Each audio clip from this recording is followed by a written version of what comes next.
So we will go ahead and call this meeting of the Burlington City Council to order. The date is Tuesday, January 20th. We did not meet on our usual Monday in observance of Martin Luther King Day, and I hope folks had a meaningful holiday yesterday. The time, again, is now 6:19 p.m. The first item on our agenda is a motion to amend our agenda as amend and adopt our amended agenda as proposed on Civic Clerk.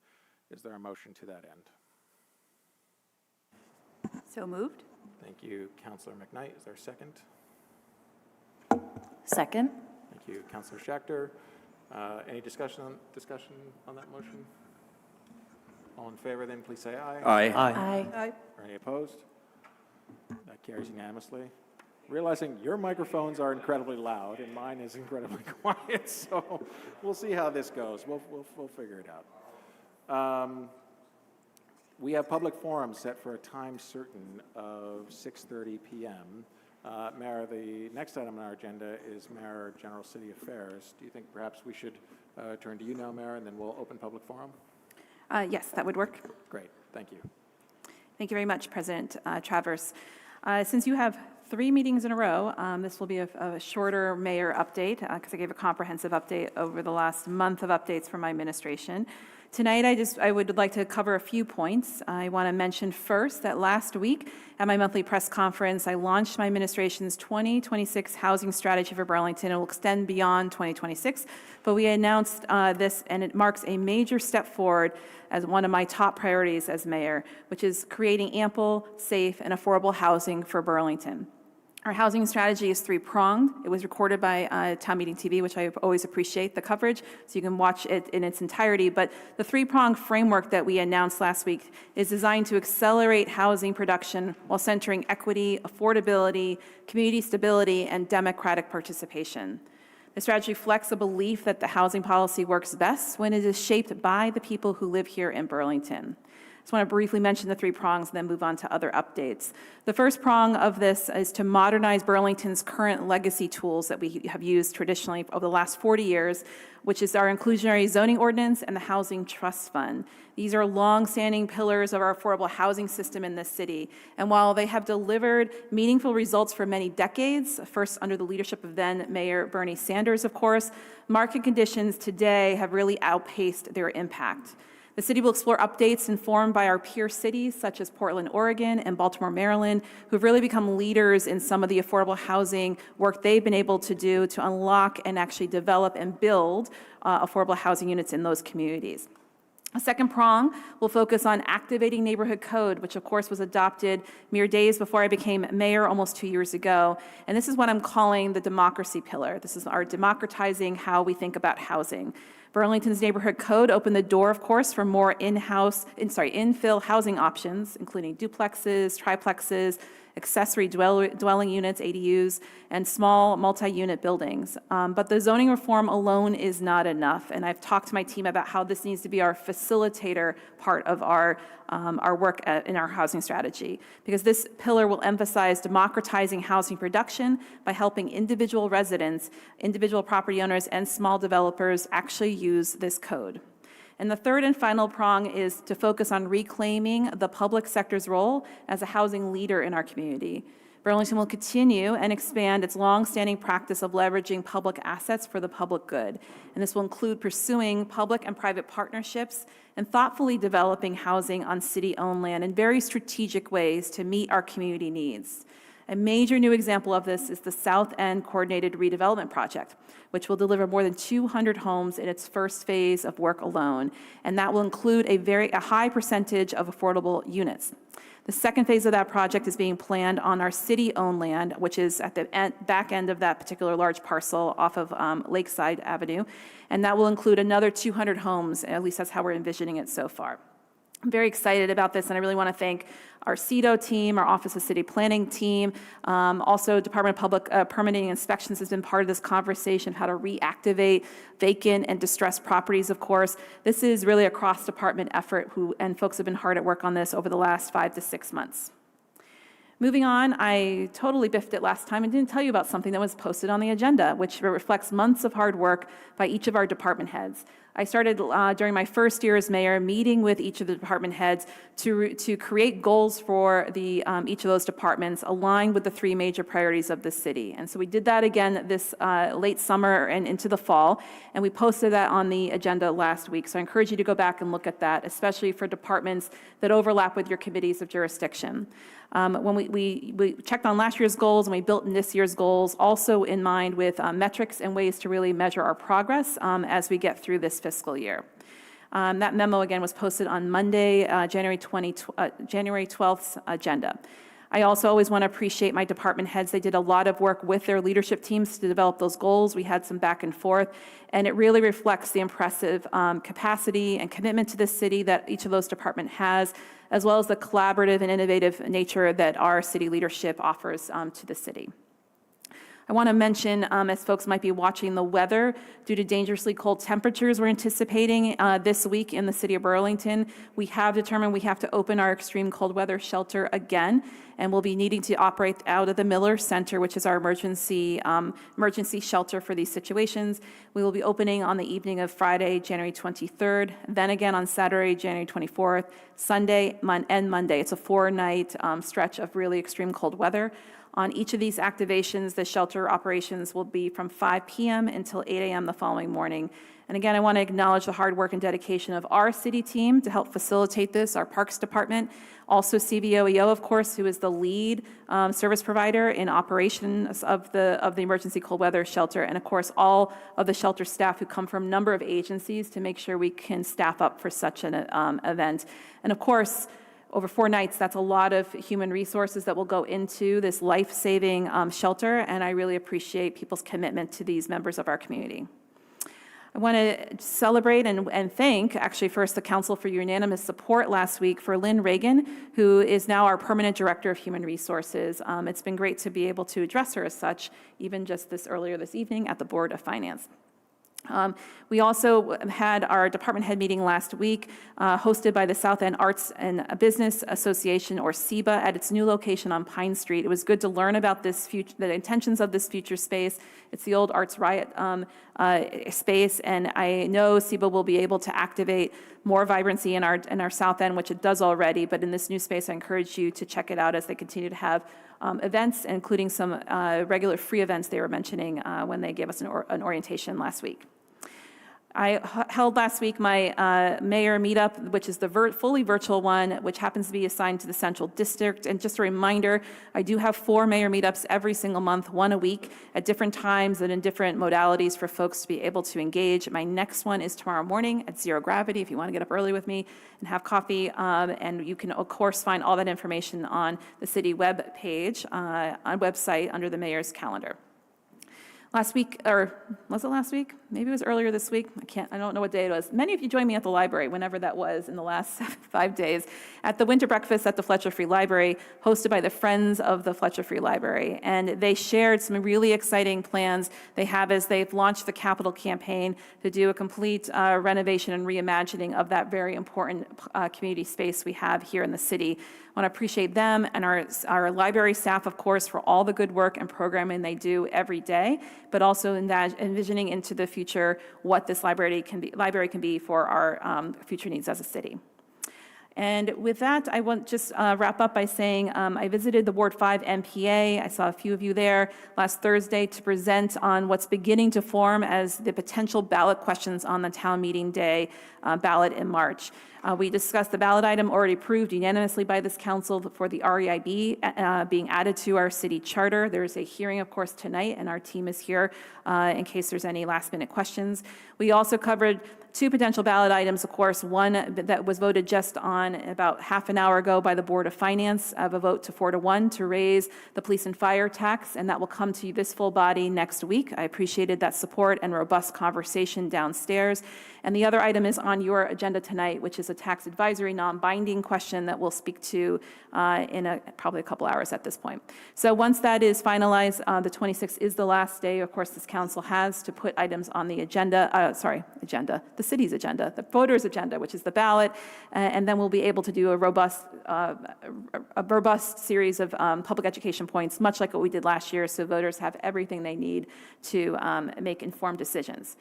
And actually, the real final thing, as the council president just mentioned, we celebrated here in this room on Sunday. The Greater Burlington Multicultural Center does the annual Dr. Martin Luther King Jr. event for the city, which I'm so grateful for. And we do get to honor individuals and organizations who've had a great impact on our community. Those 3 honorees this year, for the public to know, included the Winooski School District, which is important given the work and the superintendent's work in particular to really speak out and not only defend but affirm our immigrant and refugee community. And as our sister city, we have so much in common in terms of our population. We also honored Mercy Connections for their ongoing work that they do around business and economic development services for individuals, especially folks who have marginalized identities. And then our former colleague, City Councilor Ali Zhang, was honored as well for his ongoing contributions to the city to make this city a more equitable place. I wanted to make sure council knew, if you weren't there, that these three great, both individuals and organizations, were honored. And with that, I'll turn it back to you, Council President. Thank you very much, Mayor. Lori, just volume check here. Sorry, I think this mic, for whatever reason, is quieter. Do you know if on Zoom, and I would ask our Zoom panelists as well, if they can hear the volume okay, because I think there's something with this row of mics that is different than other folks. I already did that, yeah. Well, we'll try to troubleshoot it in a little bit. If folks on Zoom cannot hear us for whatever reason, or if we're quieter than normal, if you could just note, those of you who are panelists in the chat, if you can hear us one way or the other, that would be great. Otherwise, we will go ahead and open public forum now at 6:31 p.m.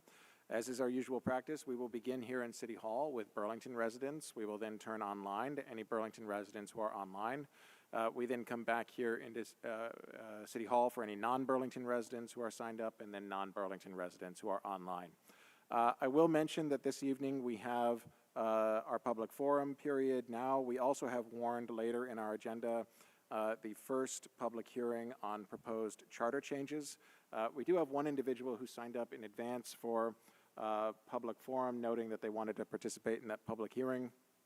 Just so you know, when we get to you, you could certainly provide your comments right now, and we will consider them absent objection as part of the public hearing. Or if you wanted to wait until we turn to the public hearing on the charter change, we will reopen the floor at that point in time for anyone online or anyone here in person that wants to take part in that separate public hearing on our charter changes. For all public speakers, both in person and online, everyone is provided 2 minutes. When I call your name, please come forward to the table here. Make sure that your microphone is on. It'll be the green light on the microphone itself. When you're online, we will let you know once you've been promoted such that you can unmute yourself, and we'll have an online timer for you too. When you're providing comments, please direct them to me as the chair and not to any other individual. We will not tolerate any individualized or personal attacks, certainly no attacks based on anyone's protected characteristics. We also ask that comments refrain from obscenity, being overly loud or otherwise obscene. If anyone proceeds in violation of these rules, I will give them the opportunity to act in accordance with them. If someone continues in violation of these rules as I've described them, we reserve the right to end public comment at that point in time. With that, at the moment, we have 4 Burlington residents signed up here in person. The first is Jack Tiano, who will be followed by Scott Lowe.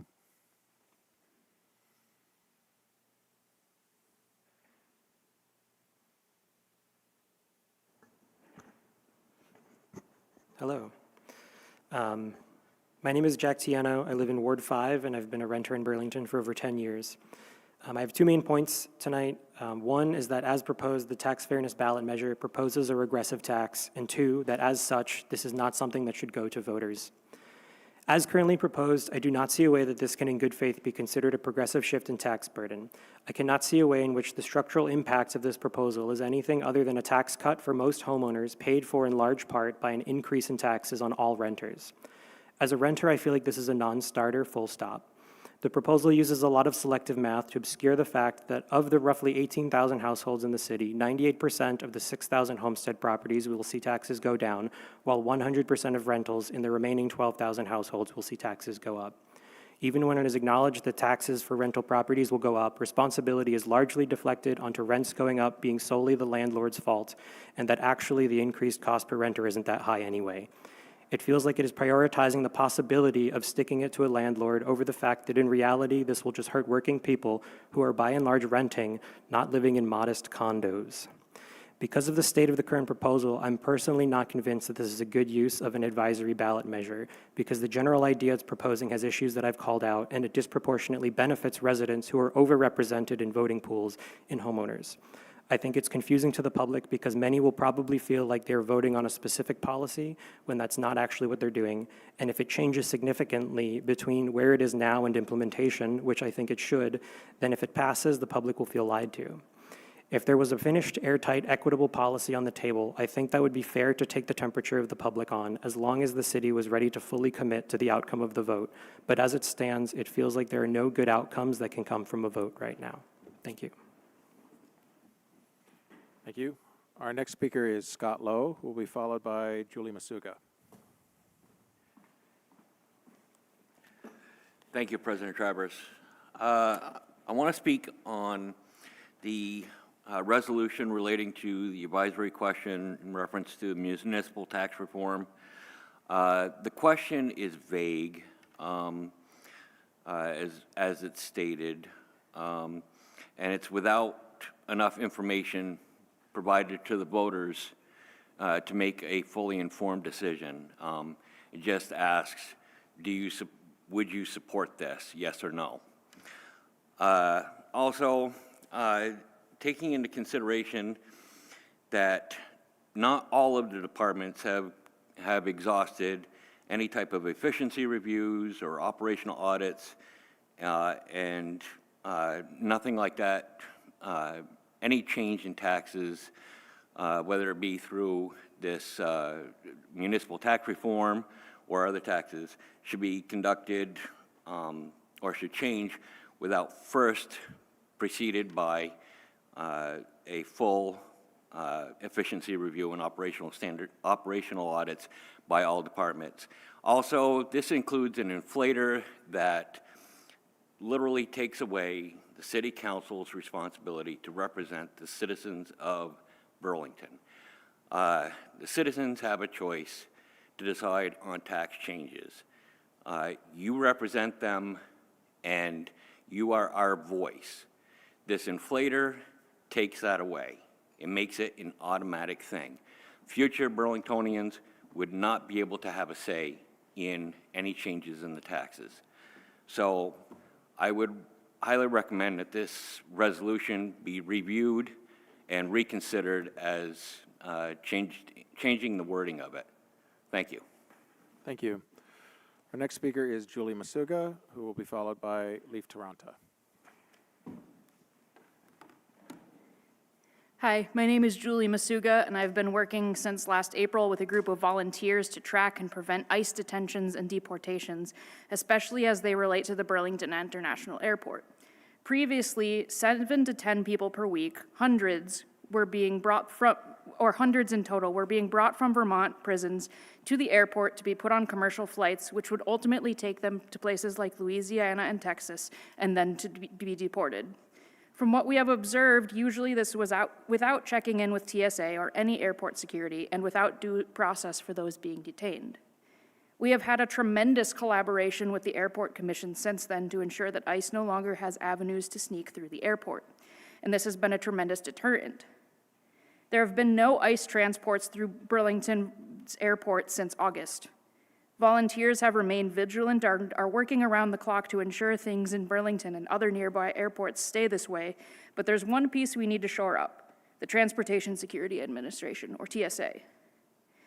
Before the council is a new lease agreement between the airport and TSA and GSA. It does not have language that explicitly states that the new office space for TSA is to be used only by TSA and for no other purposes. There is, however, an agreement from TSA leadership that was sent to the airport director stating the following: the proposed lease is located at the Patrick Leahy Burlington International Airport. The space is being procured by the General Services Administration for the use by TSA. This proposed lease is currently occupied by TSA and consists of a break room, office area, locker room, and training workstations for 133 employees. It does not include the security checkpoint or common areas in the facility, though the government does maintain access to those areas. That exclusive piece is key. Across the country, we're seeing cruel tactics being used to capture and deport people, and we want to ensure that the new office space for TSA is not used by ICE in any way. All right, I will finish another time, but yes. Thank you. Our last Burlington resident here at City Hall is Leif Taranta. We'll then turn online. The first Burlington resident that I have signed up online is Michelle Bookless.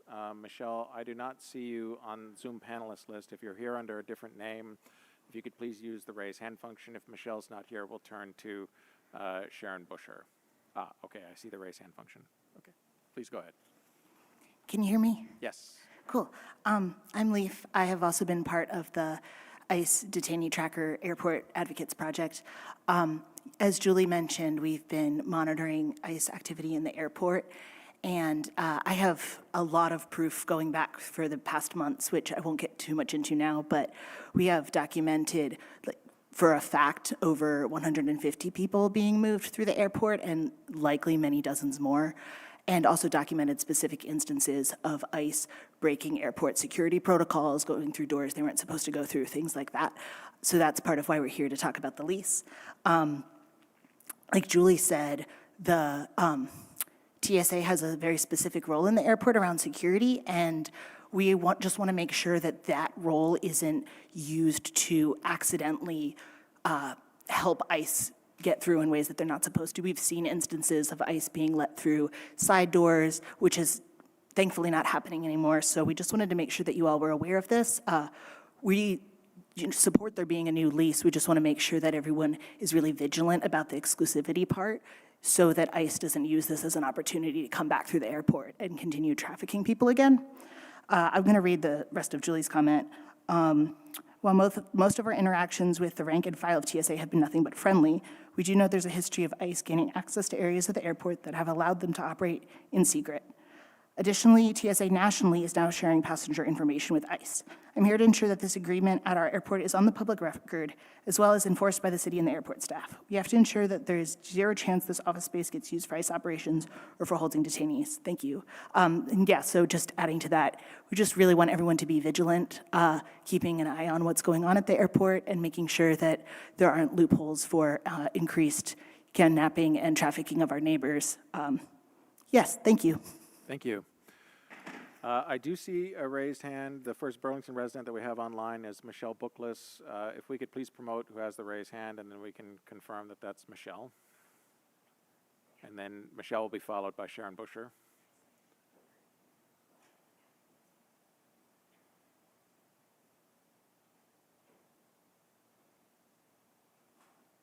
I think, is the individual with the raised hand able to unmute themselves?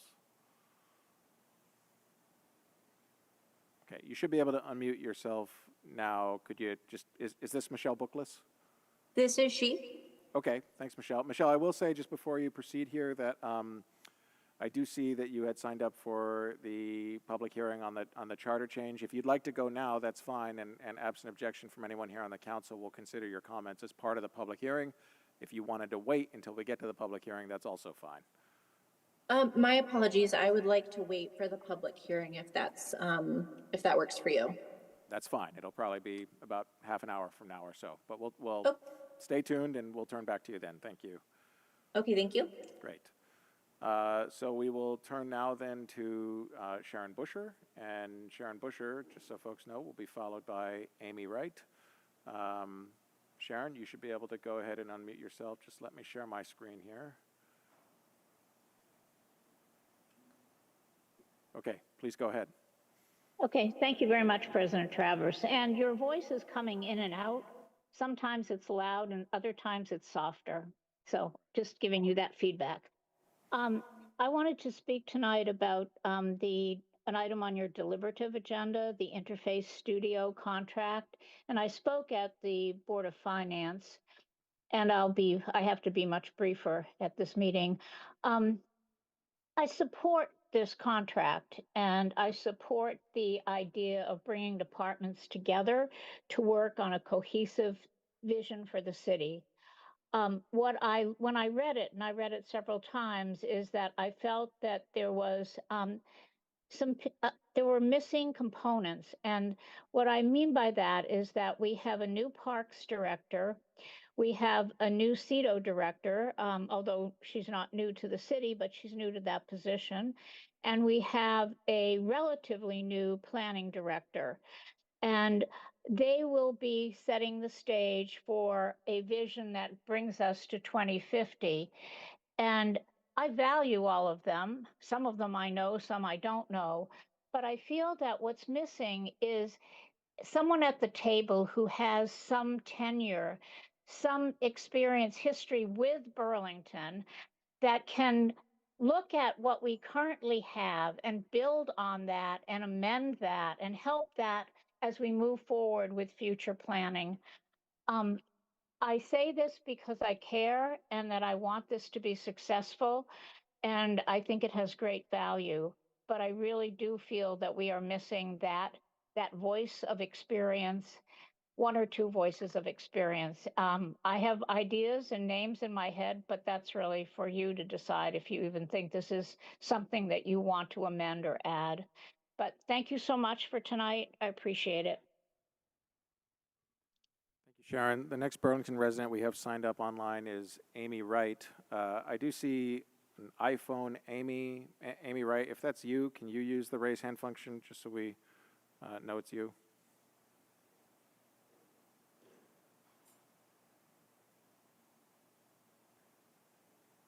All right. I don't see, well, why don't we go ahead and promote iPhone Amy, and we'll see if that's Amy Wright.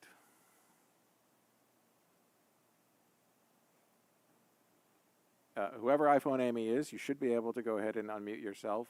If you're Amy Wright, you could let us know.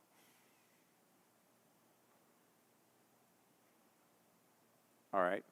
I'm not seeing that individual unmute themselves, so if we could demote them as a panelist, and the last Burlington resident we have signed up online is Rachel Siegel.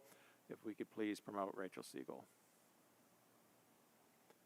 Rachel, you should be able to go ahead and unmute yourself. Thank you. Hello, everybody. Thank you so much. This is Rachel Siegel in Ward 2 in Burlington, and I am here to speak about the TSA lease and also the the tax reform question. I want to reiterate what Leaf and Julie said, which is that we are not here opposing the new grant, or the new lease rather, but we are hoping to do all we can and hoping you will do all you can to ensure that the TSA space is used only by TSA. And as Julie mentioned, there were other parts of the building, including a door and a stairwell, that ICE did not have permission to use, that we documented them using. And so we know they're going to try to get into any space they can. They like to operate in secret. Luckily, the director and the commission were, once they were made aware of this, they dealt with it rapidly. I want to recognize that Director Longo has been very responsive as well as very proactive as a partner in keeping our migrant community safe as we can. So I don't believe that, I don't know if there's space to change anything, but acknowledging what that agreement said that the TSA sent to Director Longo earlier, it's not in the lease itself, but it is critical information that they say it's exclusively used by TSA. So the more you can get that on the record, the better. Exclusively used by TSA. While we believe from what we've seen and what we've been told that ICE has stopped using the airport to transport detainees, they could return anytime and we want to be prepared. In the meantime, Vermont's still being used as a stepping stone to move people rapidly. And if you want to see the data that's been collected on that, you can go to the Vermont ICE Detainee Tracker. You could just Google Vermont ICE Detainee or vticedetaineetracker.net. And my last thing is just that I hope you will give the residents of Burlington the opportunity to weigh in on a non-binding advisory question about municipal tax reform. Thanks so much, everyone. Thank you. I do see that perhaps Amy Wright here has raised their hand on Zoom. If we could promote Amy Wright. Amy, if that's you, you should be able to go ahead and unmute yourself now. Can you hear me now? Thank you. Yes, go ahead. Hi, sorry, seem to have trouble with my technology tonight. My name is Amy Wright. I'm a resident of Ward 1, and I'm here in support of putting the tax item on the ballot. I know that I appreciate the mayor taking on the thorny issue of tax reform. It's hard on any levels, particularly hard on a local level. And I would like to just state that what we're talking about in terms of this resolution is making our appraisal system somewhat more fair, basically acknowledging some of the market conditions that unfairly put the burden on on homes in Burlington that have a lower value. So I'd like to encourage you to put this on the ballot, and I thank you very much for your time. Thank you, and thanks for your patience with the technology issues, Amy. Amy was the last individual signed up for public forum. We will go ahead and close public forum then at 6. I'm sorry, would you like to participate in public forum? Okay. Sure, please. We'll keep it open. If you could come up here to the, could you come up here to the table? Yeah.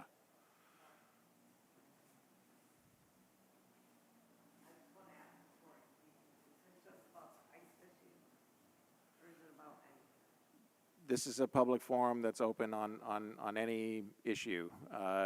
Once you start speaking, you'll be provided 2 minutes. If you could just state your name for the record, that would be great. Kylene Renee McConnell, or Kylene Great. Renee Campin. I'm unhoused. I don't like to say homeless. There needs to be more help. This town is beautiful, and there needs to be more help for the unhoused that are working very hard. I make every appointment every day.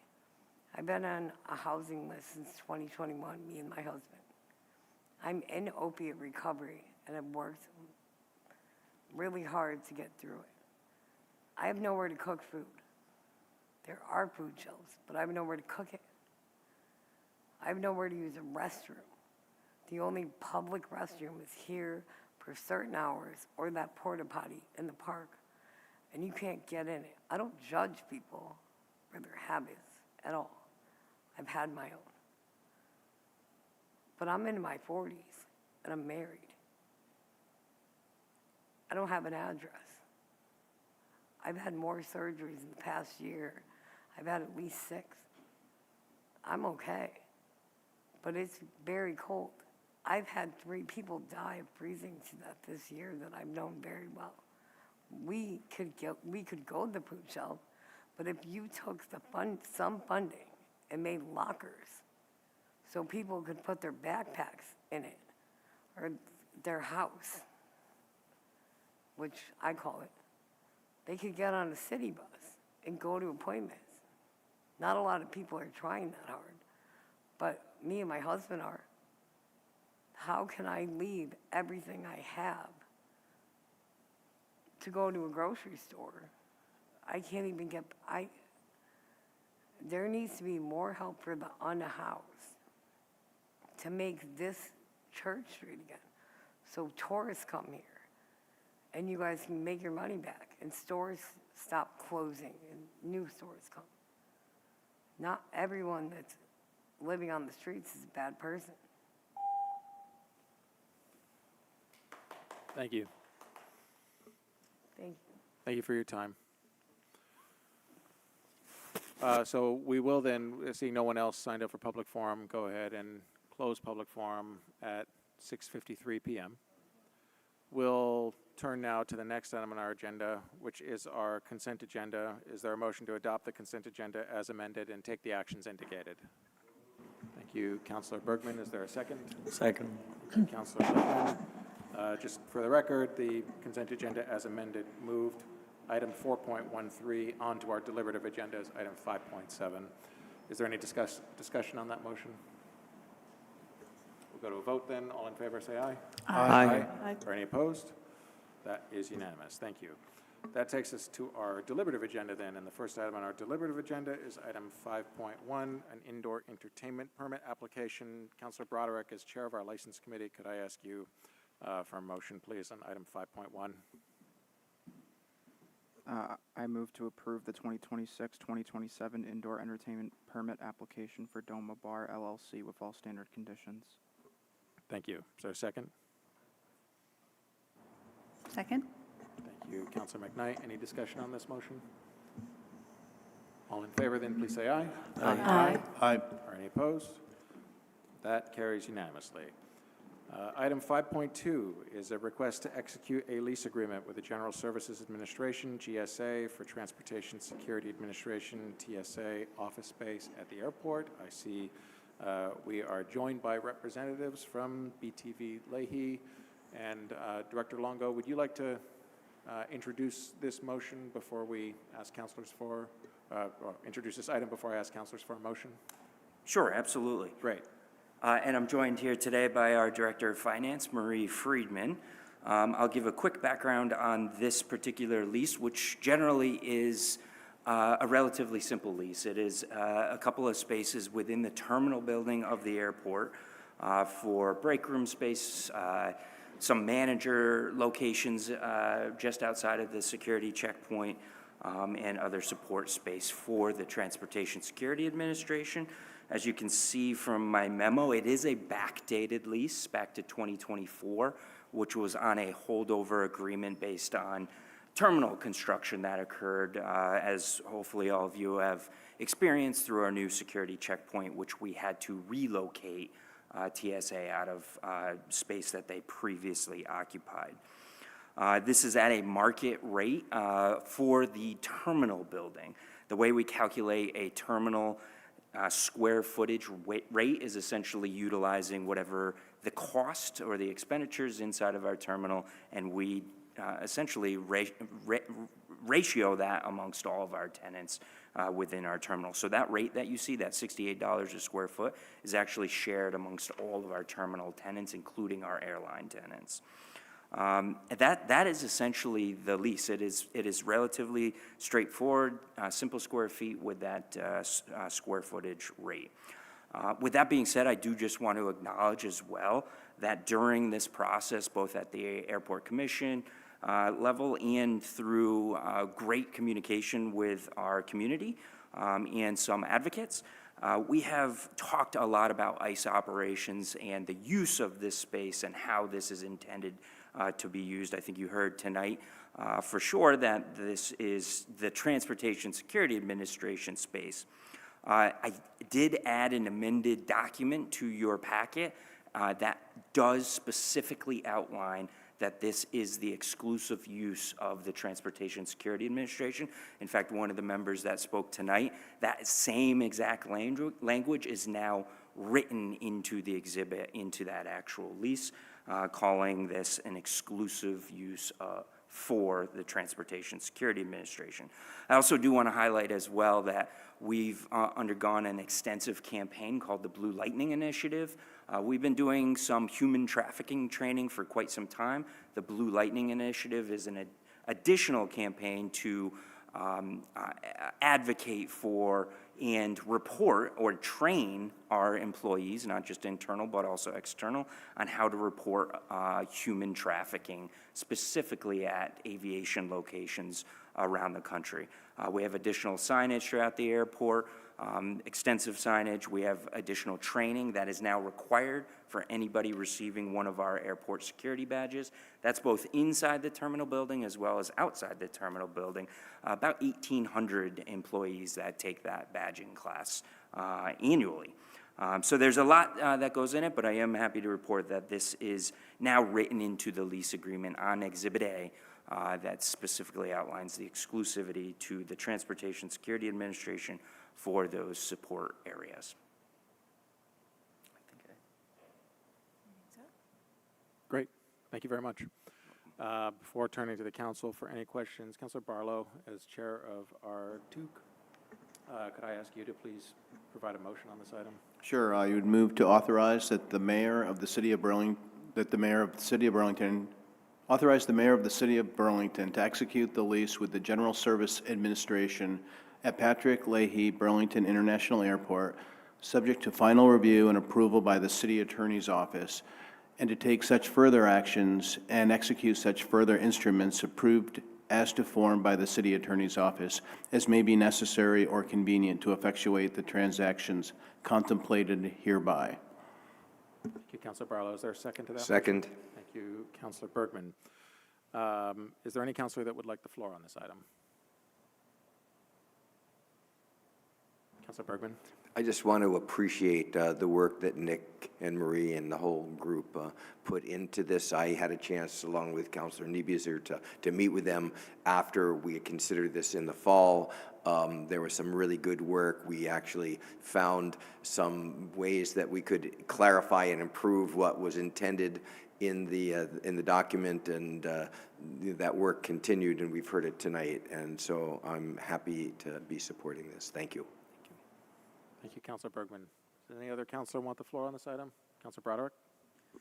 Yeah, I second what Councilor Bergman said, and I also wanted to thank the Airport Commission and the volunteers for their tireless work on doing what they can to stop the trafficking of people through our airport. Thank you. Thank you, Councilor Broderick.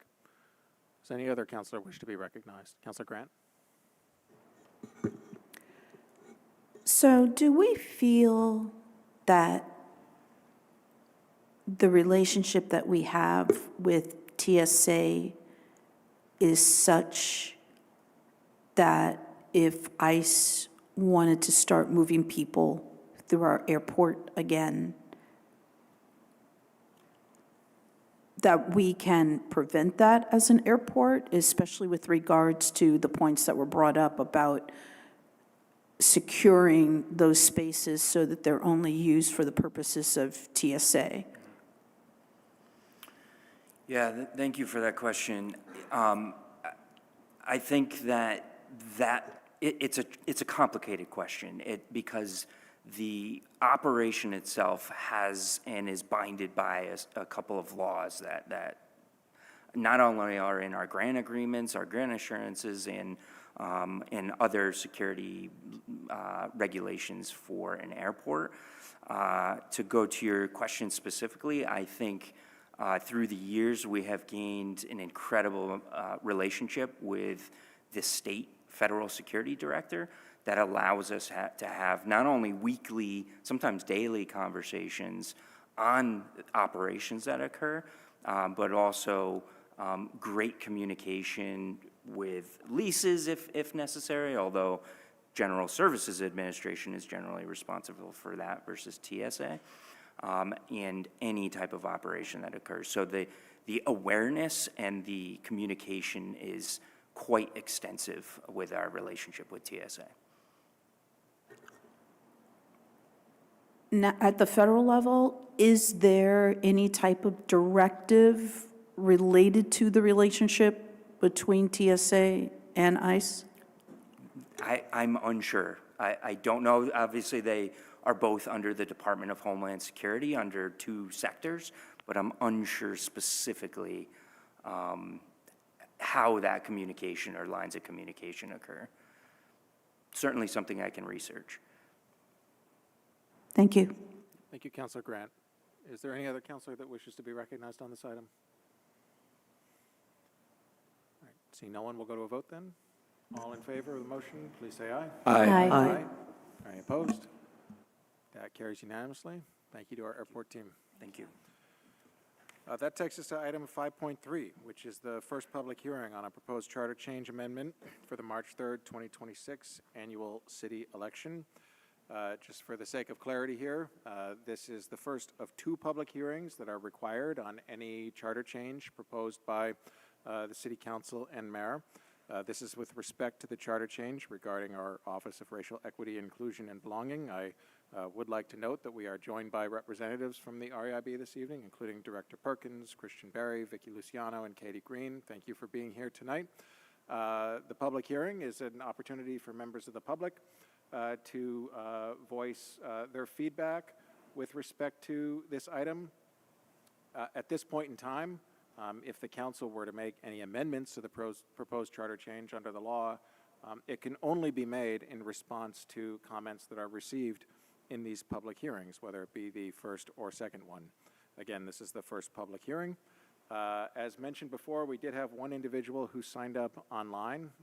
If we could please promote Michelle Bookless again. I think, Michelle, we'll begin with you, and then we'll open the floor to anyone here in City Hall or online who also wants to participate in the public hearing.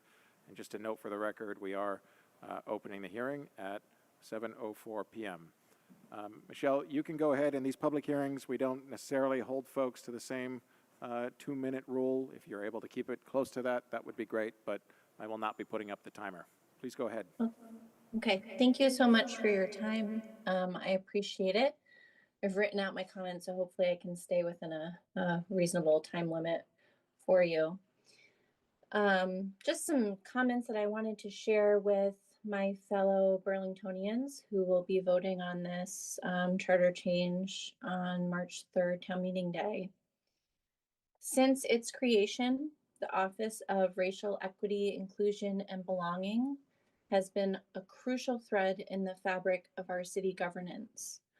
While the annual Juneteenth celebration is arguably their most well-known project, their tireless work on behalf of our entire community spans well beyond that event. The initiatives that the REIB spearheads in the community, such as the Trusted Community Voices, Community Conversations, and the Empowerment Fund, to name only a few, are powerful programs that not only support the necessary empowerment of our Black and Brown neighbors, but strengthen our community as a whole. The REIB additionally works to build equal representation within our city governance. This is particularly significant because if our local government does not accurately reflect the racial and ethnic diversity of our community, how can it effectively address ongoing systemic inequities and injustices? By amplifying voices and empowering individuals who would not otherwise be heard, the REIB is crucial in helping our city renovate its outdated foundation at economic, social, educational, and political levels. This renovation must happen in order for us to continue to build a vibrant community with sustainable infrastructure, accessible public spaces, quality essential services, and a thriving local economy that attracts, serves, and most importantly, sustains not just the few, but the many. On March 3rd, town meeting day, myself and my fellow Burlington voters will see a question on the ballot asking whether to amend our city's charter to formally establish the Office of Racial Equity, Inclusion, and Belonging as a permanent part of city government. It is my firm belief that this amendment to the charter, which would formally codify the REIB as part of the city's governance structure, is necessary if our city is to have any hope of healing its many ills and moving toward a future in which it can flourish. Without being an official item within the city charter, my concern is that the REIB will continue to be treated by city leadership as it has since its inception, with consistent cuts to its budget and staffing, hiring freezes, and red tape which make it virtually impossible for the office to effectively achieve its mission and vision, despite the tireless work of its staff members. A vote to add the REIB to the city's charter would indicate that my fellow Burlington citizens and I unequivocally support real change within our city to address systemic racism, injustice, and inequity. Now is not the time for continued talking. Now is the time for action. Burlingtonians, our votes matter. Our votes tell our city leadership not only what we envision for our neighbors and ourselves, because remember, our city is only as healthy, only as cared for as its least healthy and least cared for citizen. With the xenophobia, hate, and knowing perpetuation of systemic injustices and inequities at the federal level, now more than ever, we must do what we can at our local level to indicate that we support one another. A vote to add the REIB to the Burlington City Charter is a step in this direction. Thank you so much for your time. I will now open the floor to anyone else who wants to participate in this hearing, first public hearing on the proposed charter change. Is there anyone here in City Hall that wishes to participate in this hearing? Or if there's anyone online, if you could please use the raise hand function on Zoom. All right, I'll ask once more if there's anyone here in City Hall. If yes, please come forward to the table, or if you're online on Zoom, please use the raise hand function. Rachel Siegel, if we could please promote Rachel.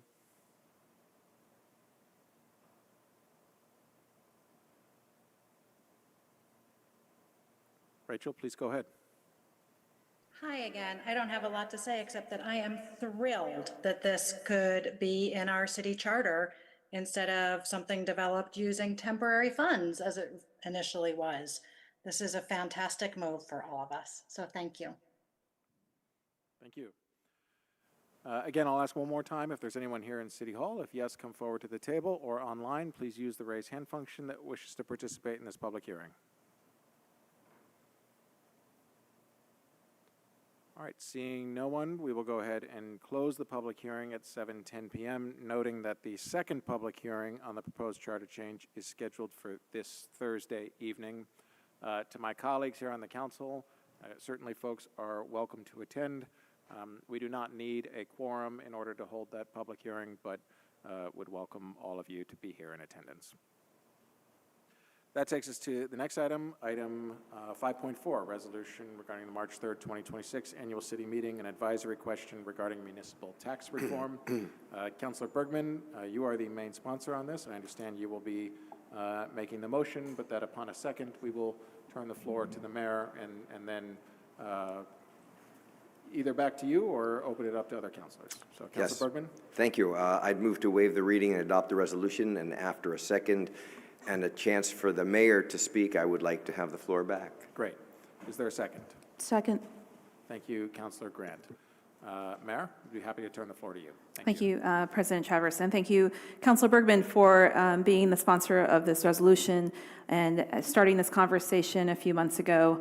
And actually, we started it even earlier with sending the concept of what is now in a non-binding question posed to you to put on the ballot as part of a charter change process that is still in your charter change committee.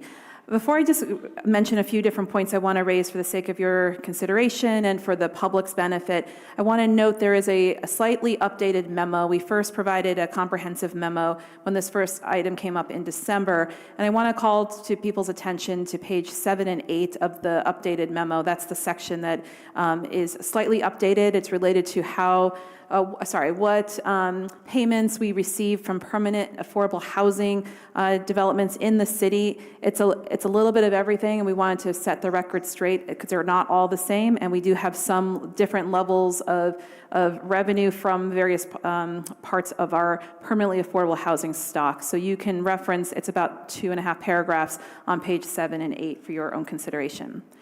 What I'd like to just briefly start with is a reminder to folks around what this question asks and what it doesn't ask of voters if you choose to put it on the ballot.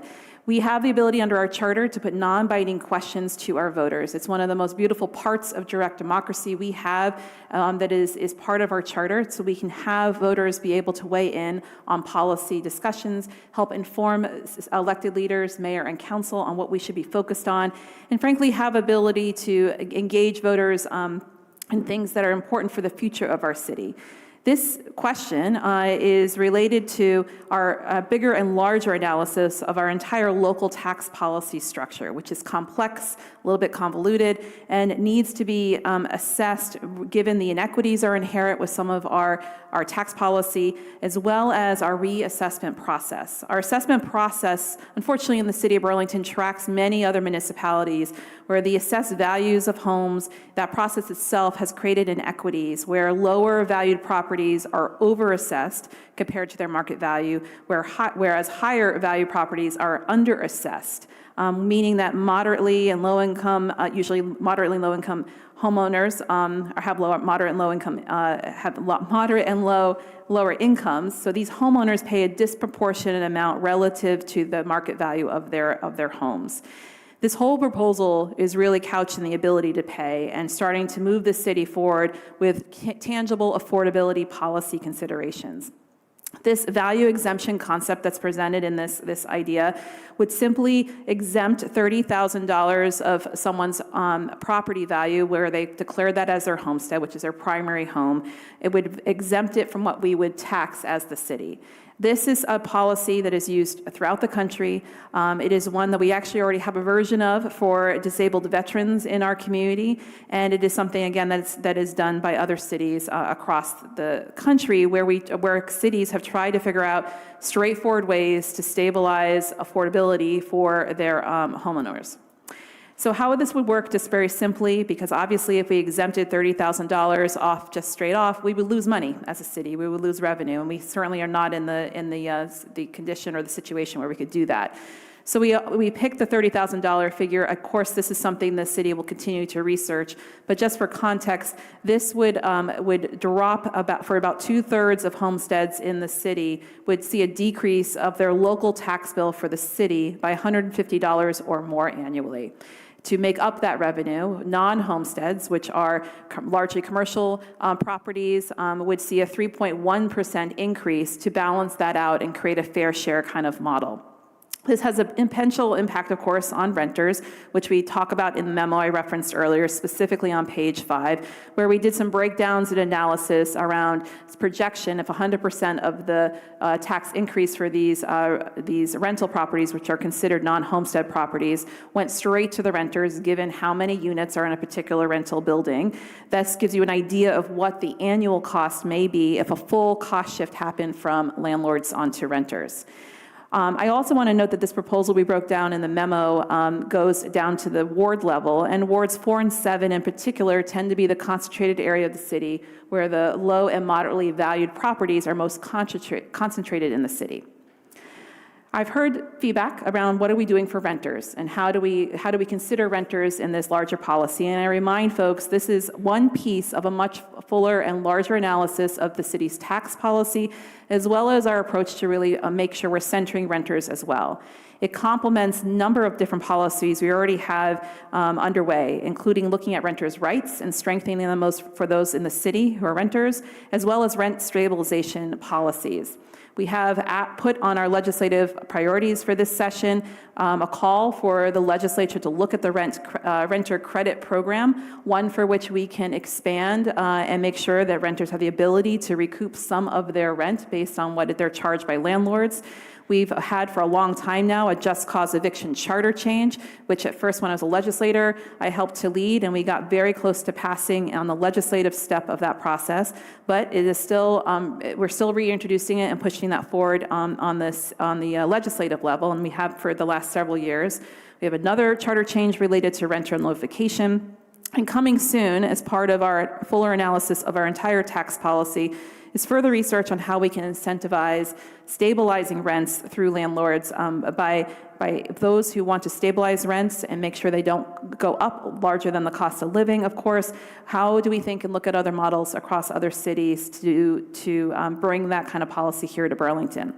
And then finally, as I mentioned in my mayor update, we have a much larger build out of a housing strategy, which will actually create more housing here in the city that will help increase that low vacancy rate that we've struggled with for years and move the city forward.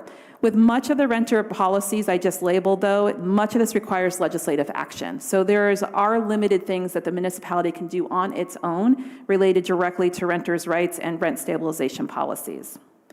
I wanted to speak a little bit to the solidarity moment we have to really combine our forces as elected leaders to squarely center affordability and look at homeowners and renters side by side and our commitment to them in order to acknowledge that wages and salaries have not kept up with inflation in this state, and income inequality is a real burden for folks who are both, again, homeowners and renters in our city. Briefly, I just want to share a quick story, because when I first ran for city council, which feels like years and years ago, I was 28 and knocking doors at the Riverside Apartments over in the far end of the Old North End. It was a really cold evening, and I knocked on a door of a single mom. She invited me in, which a lot of Burlingtonians do, and I'm sure we've all done this as city councilor candidates, and you're always grateful to be able to go inside on a really cold night. She had a very modest apartment at Riverside Apartments. It's a Burlington Housing Authority property, and she apologized immediately for not being registered to vote. She wasn't on my list. I noticed she had an elementary-aged daughter playing in the corner, and she immediately pulled out a flyer she recently received from the school district talking about the school budget. I could tell she was eager to be involved and to know how to engage the city process around the budget because she cared deeply about public education and having a voice somehow, although she was not inclined to vote because she didn't understand or didn't know much about the rest of the ballot. And she was embarrassed she didn't even know who I was as a candidate. As a first-time candidate who hadn't been elected yet, it was humbling to see this and to see how do we navigate Burlingtonians being able to directly engage with their local democracy and have a voice on important policy. This, of course, was related to the school budget, but she desperately wanted to have a voice there. She agreed to get registered to vote, and I assured her that she could vote simply on that item. She didn't even need to remember my name. I wanted to make sure I could help facilitate that opportunity to directly engage with Burlington policy. We have all knocked doors like this before, and when I bring this story up, I want to acknowledge that we have knocked on many renters' doors and many homeowners' doors, and what our job as elected leaders is to facilitate more engagement and more understanding around why affordability and direct democracy is so important in our city. We can advance the policies that really, again, link homeowners and renters together, and we do not need to put them as adversarials in the quest for us to build a more affordable city. This question can benefit both if we look at this as a piece of a larger analysis of our local tax policy. Affordability fundamentally is a systems problem in our city, and we don't need to have this policy be fractured and protect essentially what has become a high-cost status quo in our city of Burlington. Lastly, just on direct democracy, I want to remind voters again, this is a non-binding question. I also want to remind city councilors, this is an opportunity to provide a moment of engagement to our voters. And voters, of course, can vote yes or no on this as we continue to do education around what this policy question is asking. The charter question sits in the Charter Change Committee, and obviously many more points of engagement will happen between now and then if and when voters will vote on this non-binding question. There'll be hearings, as you saw with the REIB committee, not only at the council level, but at the committee level. And I do hope that tonight you'll allow voters to be able to weigh in and help guide the priorities of the work of this body, as well as myself as mayor. Thank you. Thank you, Mayor. Councilor Bergman, happy to turn the floor back to you. Thank you. If the outrageous rents and homeowner shock from the last reappraisal taught us anything, it's that to make Burlington affordable, we need both tax reform for moderate and low-income homeowners and greater economic protections for renters. Almost 73% of our residents earn under $80,000 a year, and home ownership is increasingly unaffordable. Over 60% of our renters are cost-burdened, and we all know moderate and lower-income families and young people who are leaving. The status quo is failing, and we need to change it.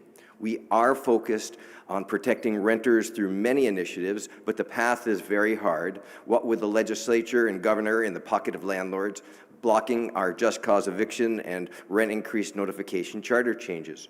We're working on other legislative proposals to help renters, like expanding the renter tax credit to cover more than just the lowest income renters, but we have to focus on the homeowner part of the problem too. The advisory question would mean we continue having this important conversation as a community, an essential part of any tax reform. Opposing the advisory question would mean doing nothing, staying in lockstep with the status quo, and that to me is unacceptable. Remember that the reappraisal increased taxes on primary residences in every ward while they dropped the commercial property share of the tax burden. And the very highest value homes received the most appraisal reductions.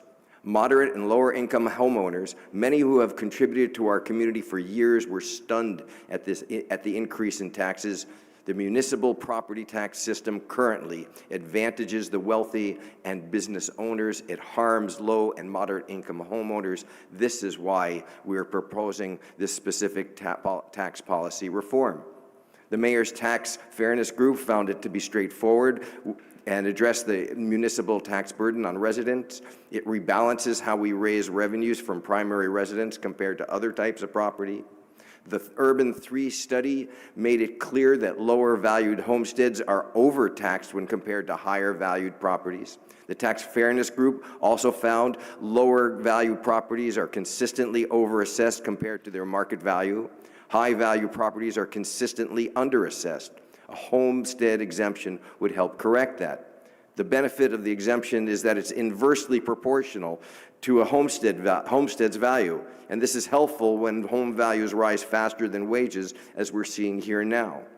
And the exemption is only for primary homesteads, which means tax relief would go to people who actually live and work here. It would eliminate the municipal property taxes on properties assessed at less than $30,000, like many mobile homes at the North Avenue Co-op. The homesteads assessed at under $200,000, like the modest condos, would receive municipal tax bills reduced by a median of about 17%. Homesteads with a value of $200,000 to $400,000 would see a median decrease of 7%, while the highest value homesteads assessed at more than $1 million would see an increase. We need a property tax system that relies more heavily on revenue from the highest value real estate from owners most able to afford it. This proposal would help change the status quo. Now, there are those who say that this will hurt renters, and I say that doing nothing does nothing to help working class people, whether they're renters or homeowners. It pits one group of working people against the other, when the real problem is the charging of outrageous rents to profit off the housing crisis. Because of revenue neutrality, the increase in municipal taxes for rentals would be 3.1%, $3 to $8 per unit per month. And the $8 would be for the highest price rentals. This would not force apartment owners to raise rents in this tight housing market, where rent gouging seems to be the norm, and landlords charge the maximum amount they can, regardless of the cost drivers. I oppose pitting tenants against low and moderate income homeowners who also need help affording to live here. Let me end by saying taxes are a way that we pay for our common wealth and well-being. In a fair and just society, taxes are based on an ability to pay. Our municipal homestead property taxes are not. The system is regressive, and this is unlike commercial property taxes, including rentals, which rely on an income approach to value. Our municipal property tax system needs fairness. Let's let our voters decide if this exemption is something we should pursue. I ask you to vote yes, because it's time for a change. Thank you, Councilor Bergman. 5 minutes and 1 second.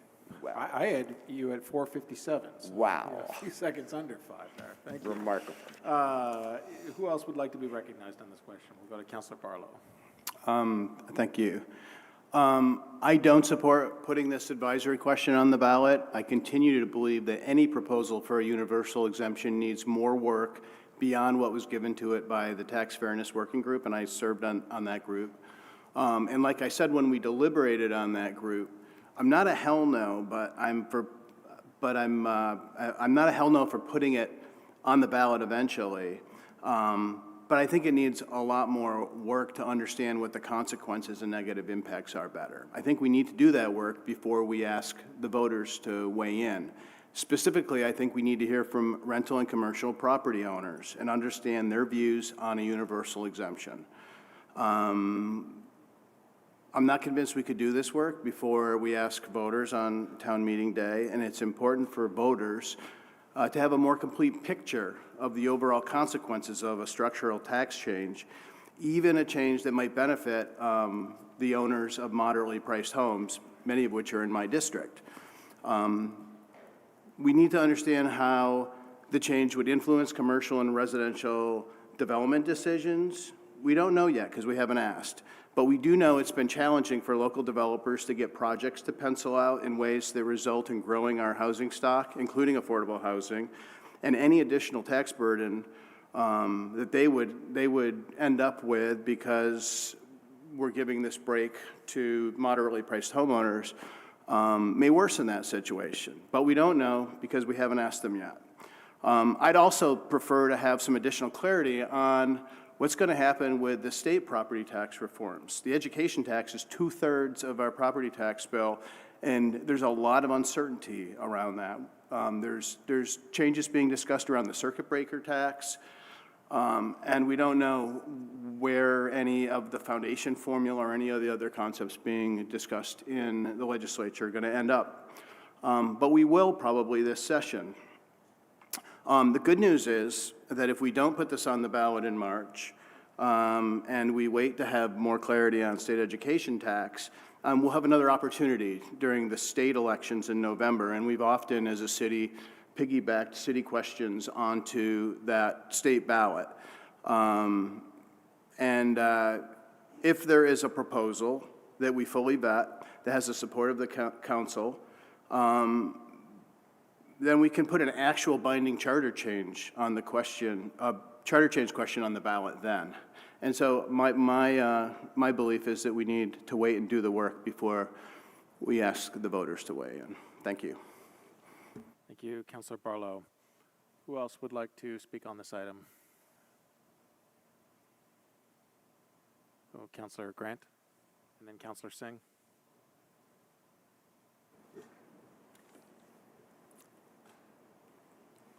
So I want to thank Councilor Bergman for his very detailed comments and very important comments. I completely agree with them. I will first say that I continue to be concerned about the issue of democracy and why we are hesitant at times to allow the public to participate in the process. Public might come back and say no. And then we would know that that's not a direction that the public wants us to spend more time on.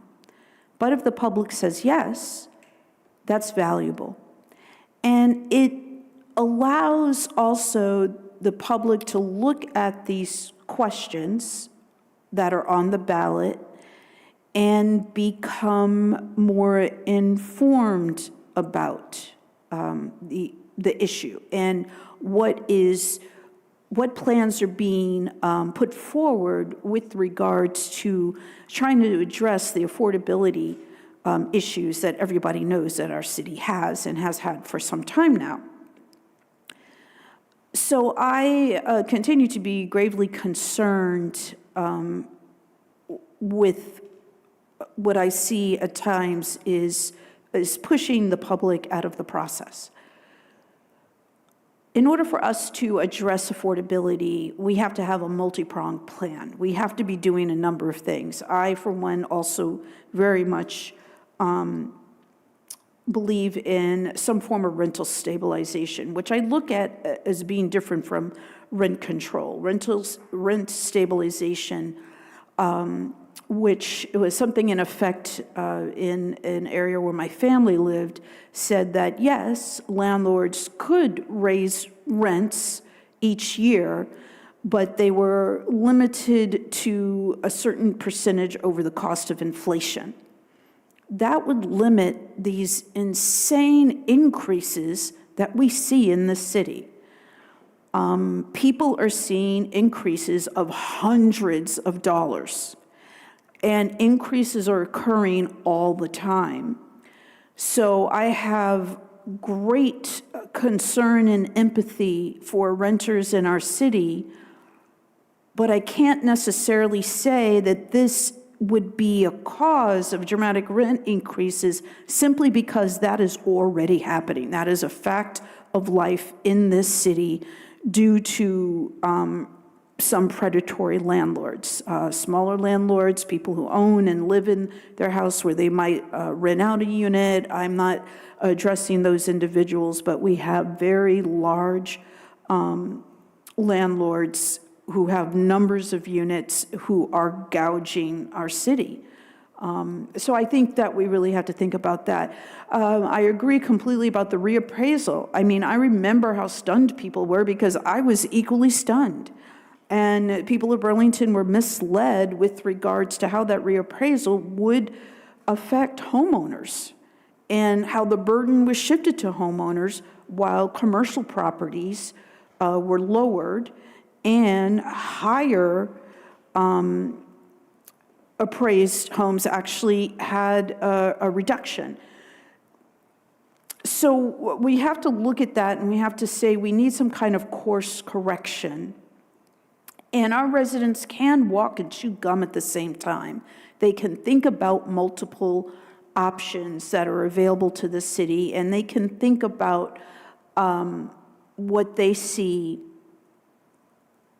fit or how they would like to become involved. But I think to say, nah, we're not going to put anything on the ballot, so nah, they're not going to be able to think about it, is not really a way to go. I think it's just a way to continue to keep people out of the process. Thank you. Thank you, Councilor Grant. Councilor Singh and then Broderick. Thank you, Council President. I want to echo a lot of things that my colleague, Councilor Barlow, had stated, and I risk of repeating things. I did want to talk about how the state is considering different homestead classifications in terms of education, whether it be non-homestead second home, non-homestead short-term rental, those type of things would really inform a policy like this moving forward and lessen the impact potentially on rental properties if we can push the brakes on this and spend more time going over this with more public input. You know, we need to understand the impacts that this will have on commercial properties and housing developers to invest in our city. Currently, right now, as we said, commercial properties are taxed at 120%, and there's over 150,000 square foot of commercial space that is vacant here in the city. At this moment, Church Street sits at 12 vacancies at 14%. You know, as we see those commercial properties go down and the rents go down, it allows a commercial property owner to seek a reassessment of their property. This past year, many of the large property owners on Church Street sought reassessment and got that wish. What this does is, and can do, this policy, as an effect, could reduce the grand list. Using the equation with the grand list reduction to maintain our revenues at a level point, we would have to increase the property tax rate. So this could become a situation where it revolves itself into keeping and increasing the burden on non-homestead properties, which include, you know, I read here for 3% on senior centers. You know, that doesn't sound like a lot when it's $3,000, $4,000. But if you've ever had a friend in Burlington Health and Rehab, you can tell they're operating as tightly as possible. $3,000, what does that mean for fixing a ramp or other things in properties like that? Given what we're looking at, we don't understand the consequences of a one-size-fits-all approach with regards to a homestead exemption. I'm not opposed to property tax relief. It is a cornerstone in leading to affordability, but nothing in this gets to the taxpayer's ability to repay. And we really need to fully understand this. And I don't think the runway to town meeting day is enough time to give the Burlington voters to understand and the input of the unintended consequences. We need more people at this table. I appreciate that the mayor convened a tax fairness working group, and I appreciate my colleagues that have sat on there. But that was not done in the public. That was a committee that met on its own and gave its findings to the public. I do believe there needs to be more public input on a policy like this that could affect so many renters, senior centers, commercial properties, and our ability to thrive economically and as working people in the city. Thank you. Thank you, Councilor Singh. We'll go to Councilor Broderick and then Councilor Carpenter. Thank you. I will be voting to put this advisory question on the ballot, but I also want to acknowledge that over the past week, I have heard from a lot of folks expressing support and concerns regarding this item, and I feel like I've gained a much more nuanced perspective on the issue. I will be supporting placing this on the ballot because I believe the people should have the chance to weigh in on us potentially pursuing a change like this and inform how we move going forward regarding shifting our tax burden. If the advisory question passes, I will bring the concerns that I have will hear over the next couple of months, and the concerns that I personally hold, including but not limited to our city's lack of renter protections like rent stabilization, to the table if we choose to turn this into actual policy. And on that, I'm glad to hear that this is merely one piece of the puzzle.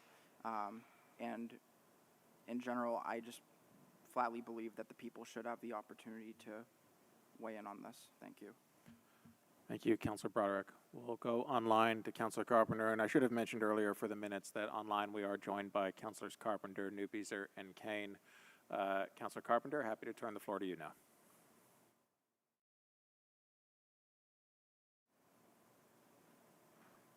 Sorry, not used to doing it online here. I'm sorry I can't join you. I don't want to repeat my colleagues' concerns, but I have very similar ones. I also want to acknowledge that I appreciate the very thoughtful testimony from Jack Tiano, who is a policy housing expert and really goes in detail. And I think I share many of those concerns. I just think this isn't ready for prime time. You know, starting with, we should have had an open process discussing all the tax alternatives. They're complicated. We should have sought input from all of the stakeholders around, is this the best way to get to where we want? And we just plain haven't done that. You know, I know from the nonprofit housing side, there's a conversation that they'll be prevented from passing it on, but what that does is diminishes their operating budget, which means they can do less services. There's just a lot of work to be done. And what I hear is one of the rationales for doing this is the unfairness of assessments. And I would agree with that. Well, why aren't we tackling that problem? I mean, I think we've got it in a separate issue, but we've really got to deal with that problem. This little exemption could be a piece of it, but I don't think we've, you know, spent the time to figure that out. It's just not ready. And because this is advisory, we're asking people to sort of opine on something that we haven't given them very much education on. You know, we're getting our ballots, I think, February 14th. That's 4 weeks away. How do we educate the public? And because this is advisory, I would strongly argue this does not mean we do nothing. I had thought maybe of introducing an amendment to just plain table it. But I was reminded, I think it sits in the Charter Change Committee. We can keep talking about what kind of tax fairness that we want. What would get, I know that, you know, the majority of the committee, but we never heard the testimony, voted for this, but there were other proposals.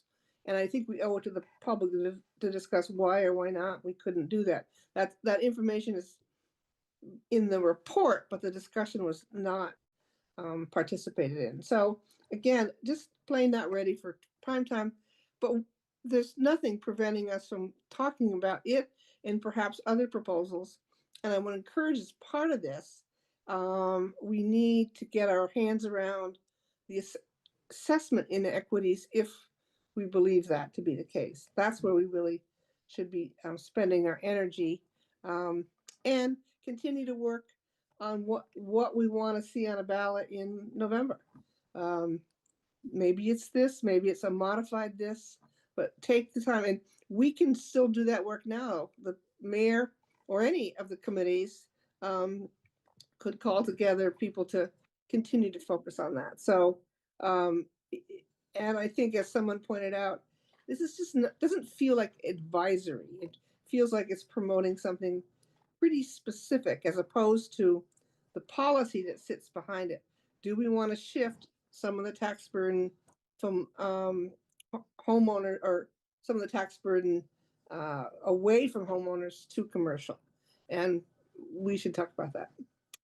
So again, for me, not ready. And as I said, I would have maybe just considered tabling it, but there's nothing preventing a committee from continuing this discussion. Thanks. Schachter next.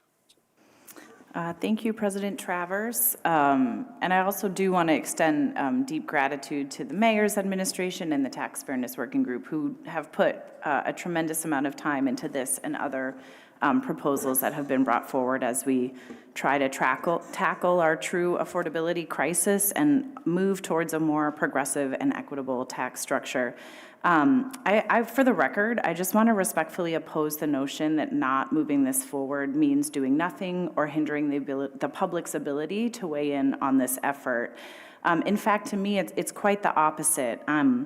I'm hesitant to support the ballot question this evening, and that really stems from the fact that I believe there's more work to be done to really weigh, as has been said, so for lack of trying to not repeat, that the Tax Fairness Working Group did really important work, brought some proposals forward. Their work was done privately, as has been said, and I think there's a lot more work needed for the council and the public to vet several of the proposals that came forward and other recommendations and ideas folks have, and that we have to have a process to really decide what proposals we want to bring forward for the ballot. And I don't think that public process and the work that's required for that has been done yet. And I'm concerned that putting this proposal on the ballot that emerged from this group but really hasn't been vetted by the council or the public is preemptively kind of putting our stake in the ground when I think there's a lot of really important proposals to consider and a lot more public input and work needed to figure out exactly what to move forward. And it's not lost on me as well that we are talking about an advisory question, and we still have time to bring a binding, actionable charter change to voters in November, regardless of whether or not this question goes on the ballot for March. And I believe that it is incumbent upon us to do that work, to not sit around and to do nothing, and to not give the public the chance to weigh in, but actually to engage in a robust due diligence process with public input to figure out something that is fully ready to be voted on by the voters as soon as possible to address our affordability crisis and look at our tax structure. And also, as has been discussed tonight, and as I've shared with many folks, I would like to see this paired with a proposal for relief for renters. And even though the likely increase from this exemption per unit is quite modest, I absolutely acknowledge that. I think it still puts upward pressure on rents, however modest that might be. And with nearly 70% of our residents here being renters, I do feel that that needs to be part of the conversation as we explore the possibility of this tax exemption. So I'm committed to doing the work, to moving this forward in a process of public due diligence and however committee council work this might take. But I do worry that it's not quite ready for the ballot as of this evening. Thanks. Thank you, Councilor Schachter. Is there any other councilor that has not spoken on this item that wishes to? Councilor Litwin? Thank you. I first want to thank Jack Tiano, who came and spoke, because I thought it was pretty accurate for the most part of sort of what I think as a renter, and I have been concerned about from the beginning when this first came before the council a couple months ago. Again, I also have problems with the idea that voting this down does nothing, because that's not actually accurate, considering that the question literally just asked the public if they think we should continue looking at it and researching it. So we can actually continue looking at it and researching it whether or not this goes on the ballot. The advisory question itself really does nothing but confuse people, in my opinion. We hear about questions of democracy, and yet all of these meetings from the Tax Fairness Committee, which met for quite an extended period of time, were not open to the public. And so when I hear another councilor saying we were pushing the public out of the process, that started from the beginning, with the public not being included in the Tax Fairness Advisory Committee meetings if they wanted to attend. These conversations could be happening in open committee, even if a no vote comes today. The other concern I have is that there were no residential apartment providers in that working group. There were no commercial property owners in that working group. And I just think when we don't have all the perspectives at the table, it's really risky. Champlain Housing Trust wasn't there, as far as I'm aware, or any other similar housing provider. The other concern I have is well over $100 million would have to be found somewhere else. that this would at least result in $107 million worth of reduction in the grand list when we sit here every night practically talking about how we need to grow the grand list. And we'd have to find that within the apartment properties and commercial properties. This really hasn't had enough time. It's being rushed to get it onto the ballot with just no time to really have substantive community conversation in the NPAs or anywhere else. It's only even had one conversation as far as I've heard, I could be wrong, at one NPA. One of the things also I hear is that we're talking about limiting increases in rents. I agree, that's why I wrote the charter that now languishes in Montpelier that would have provided more runway to people and helped allow us to pivot a little better here. We're talking about rent stabilization, we're talking about rent control. None of these things we have the legal authority to enact until Democrats have a supermajority again one day and a new governor in Montpelier. And so this just simply won't happen. So I don't see the point of kind of proffering ideas to people concerned about this when over 60% of us are renters and we deserve to be included in a suite of reform. And I appreciate Councilor Schachter pointing that out. Part of why we're having some of these dramatic rent increases is simply our just very large city budget, city expenses. And we just passed about $500 to $750 million worth of bonds, some of which have just come online for payment, like the high school. I don't see the point of rushing this at 100 miles an hour with just a few months of input, minimal input from this body. And I just think it's a real distraction from the reality that we do have a huge $12 million budget gap to bridge, and we're about to ask people for another 5-cent increase potentially just to sustain our current police and fire investments, and then we'll still need to find another $9 million. You know, the mayor held numerous public safety meetings, special public safety meetings around the city, and I don't see why we can't gather public input that way as well on something so critical. So I also, lastly, would just say I haven't really seen any substantive analysis, it might be out there, that provides me an understanding of what trickle-down effects or sort of latent consequences might occur as a result of this passing and what analysis has been done to understand that. So as much as I would absolutely love to be able to support, you know, folks in the New North End who really desperately need tax relief, I just don't think this is the way to do it, and it won't bring very much relief at all. Okay, thank you, Councilor Litwin. I do not have any other councilors in the queue at the moment. Is there any other councilor that has not been recognized on this that wishes to? Councilor Newbeezer. Thank you, Council President, and thanks for allowing me to tune in remotely. I've got a couple sick kids at home and wanted to be here for this discussion, though.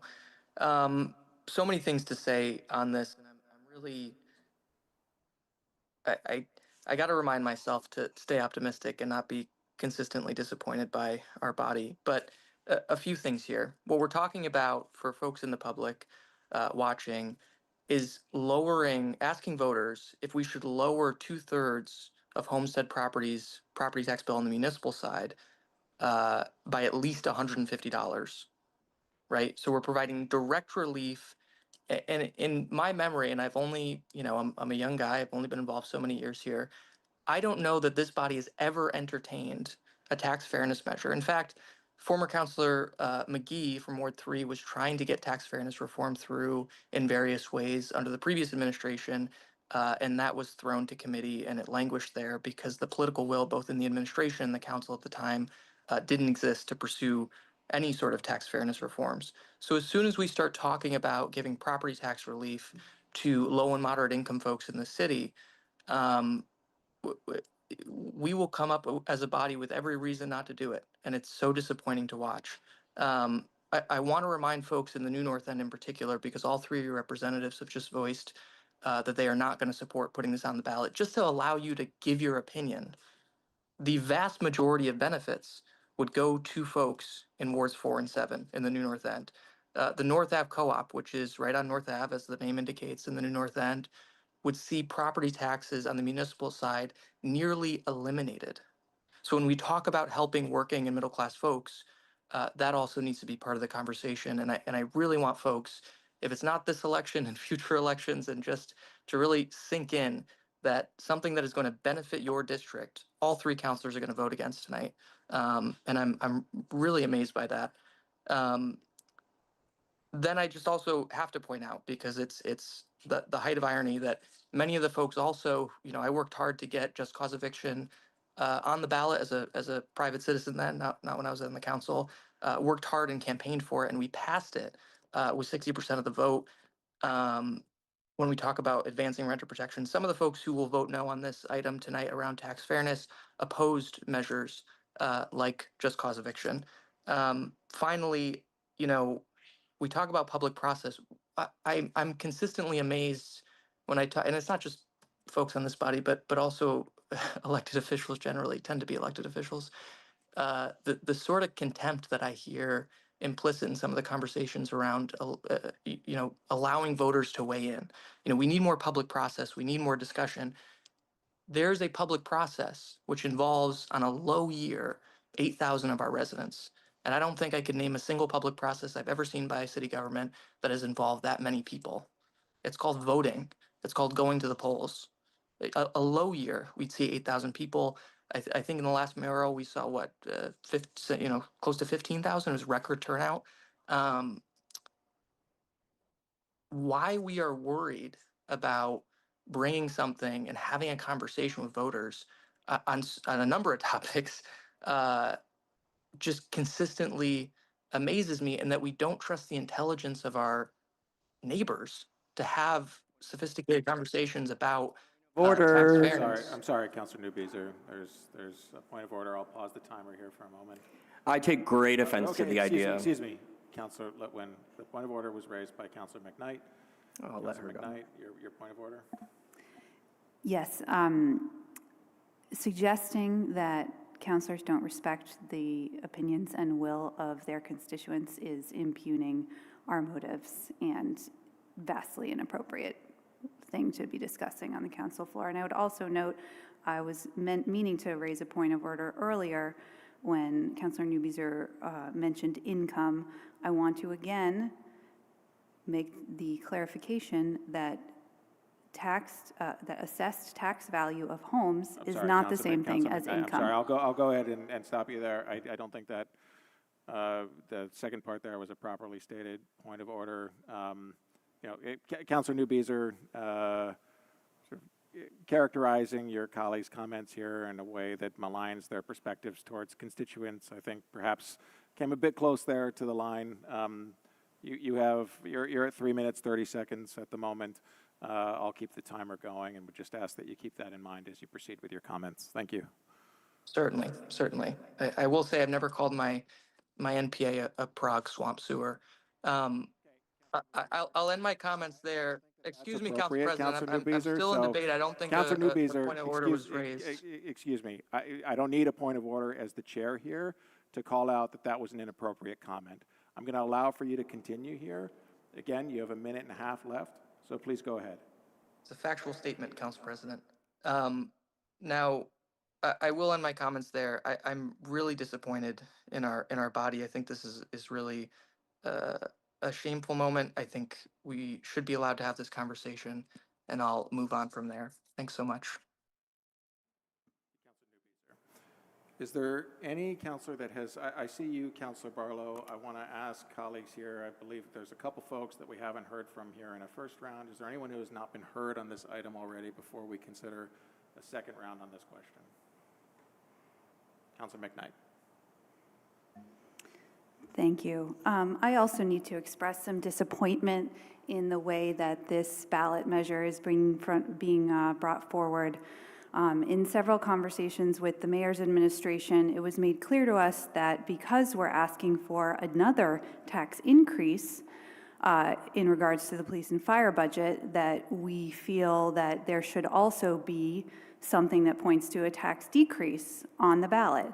And that is just, again, I mentioned this at the last time this came up, that's a pure PR play. It's misleading. Point of order. Come on now. Point of order. Excuse me. All right. Sorry, just a moment, Councilor McKnight. Folks won't have to state it any further. Again, we need to be careful about impugning the motives of our colleagues here, including the mayor, and we'll just ask that you keep that in mind as you proceed with your comments. Okay, I can reframe this. Whether intended or not, I believe it is misleading to the voters. Point of order. Excuse me, Councilor McKnight. Yes, Councilor Grant? That is still impugning the motives of the mayor. Okay. Councilor McKnight, without questioning whether or not it was purposely misleading or the intention of the mayor or our colleagues here, I think it would be appropriate for you to, if this is the direction your comments want to go in, to explain why you were concerned that voters may be confused about the item, but Sure. It would not be appropriate for you to call out any one of our colleagues as in any way trying to purposefully mislead voters. So please go ahead. Sure. Well, if any of us puts ourselves in, I'll put myself in the perspective of somebody looking at their ballot.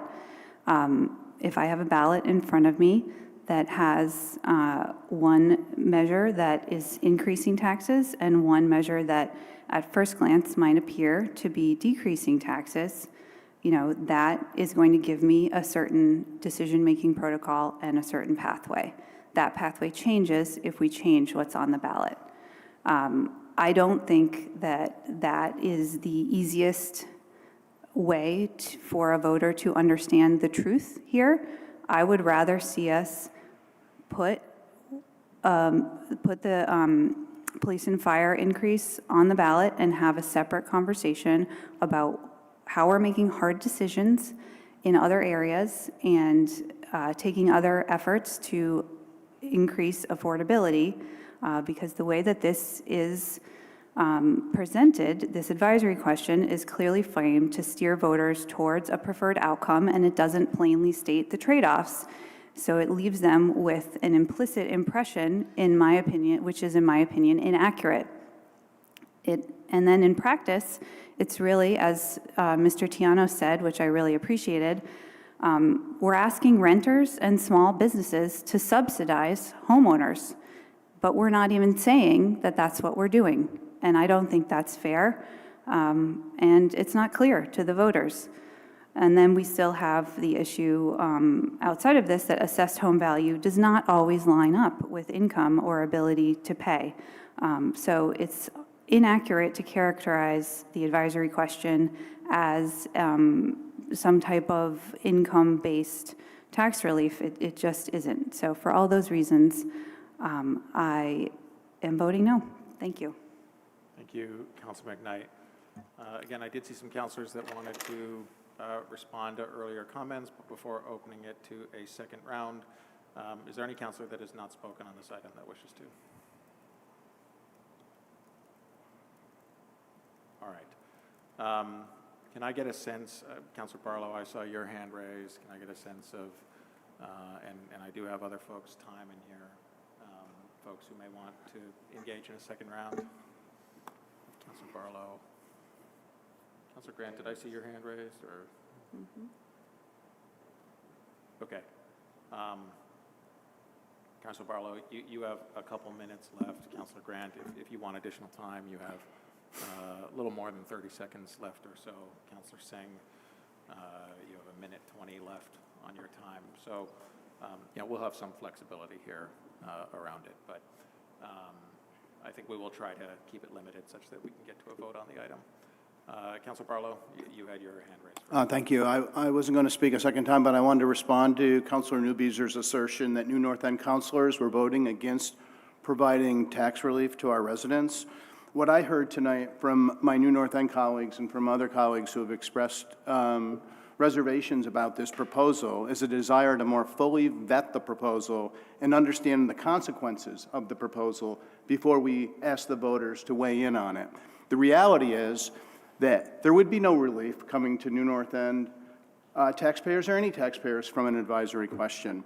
We'd still, upon a successful vote of an advisory question, have to do the actual work that I hear many at this table committing to doing and wanting to do before we could provide any relief.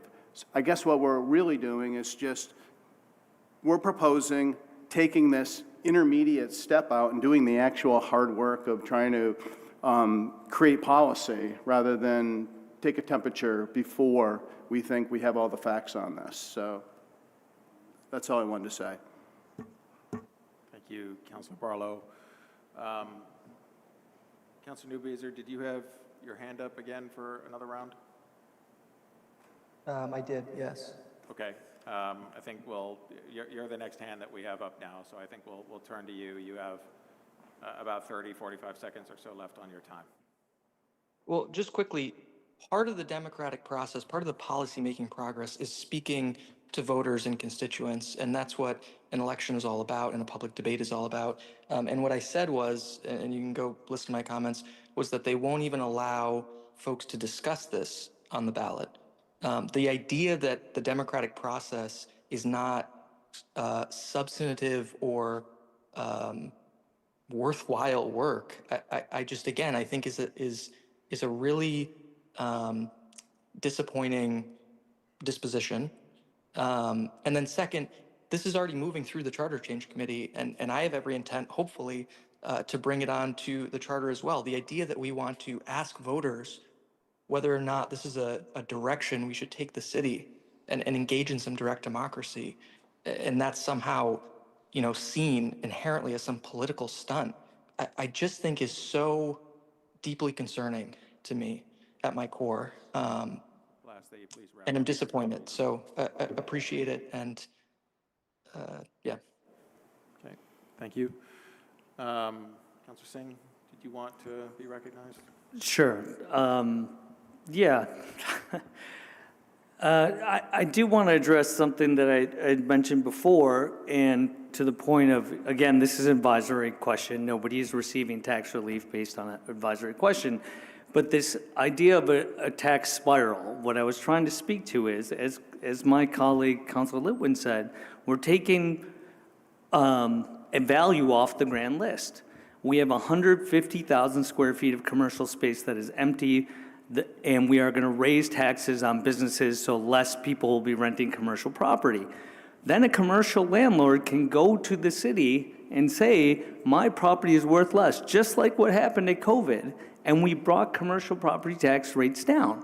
So or values down. So those values will go down again, and if those values go down and the grand list keeps going down, the municipal rate has to rise.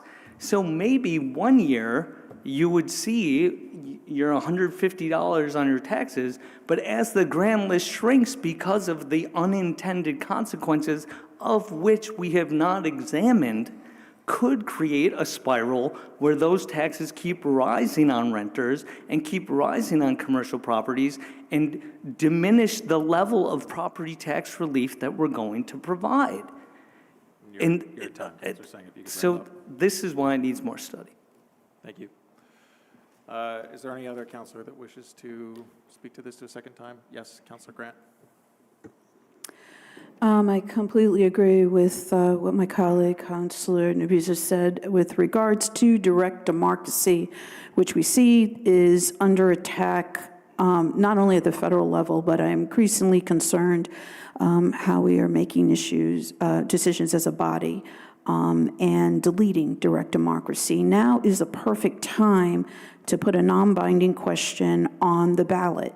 During election season, that is the time that our constituents are more hyper-vigilant about what's going to be on the ballot. It is a perfect time to talk to them about this, to engage with them about this, and for them to be thinking about this. And again, I say, our residents can walk and chew gum at the same time. They have, in the past, handled multiple ballot items, some of which could have been seen as being conflicting, and they make their votes.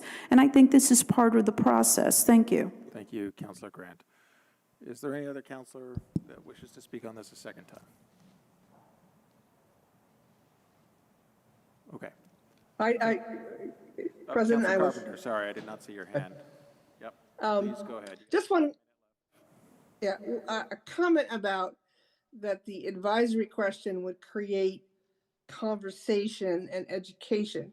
It's a very binary vote. There's a set of words, there's a specific proposal being presented, and you vote yes or no. And that's, to me, part of the problem with using this as advisory, because it doesn't discuss policy, it discusses something really specific, yes or no. So I just want to point that out. Thank you, Counselor Carpenter. We will try to go to a vote on the item. I am anticipating a divided vote, and therefore will ask the clerk to call the roll when they're prepared.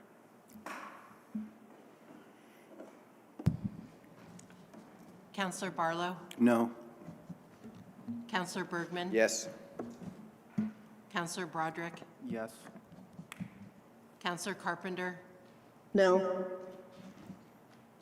Counselor Grant? Yes. Counselor Kane? Yes. Counselor Litwin? No. Counselor McKnight? No. Counselor Newbeezer? Yes. Counselor Schachter? No. Counselor Singh? No. City Council President Travers? No. 5 ayes, 7 nays. With 5 yeses and 7 noes, the motion fails to carry. The next item on our agenda is item 5.5, a request to authorize the execution of a contract with Interface Studio for PlanBTV 2050. This comes to us the way of the Board of Finance earlier this evening. We are joined by Planning Director Charles Dillard on the item. And Charles, I'm assuming you would be interested in having the floor to introduce the item. Yes, if you can just give me one moment. Yes, please.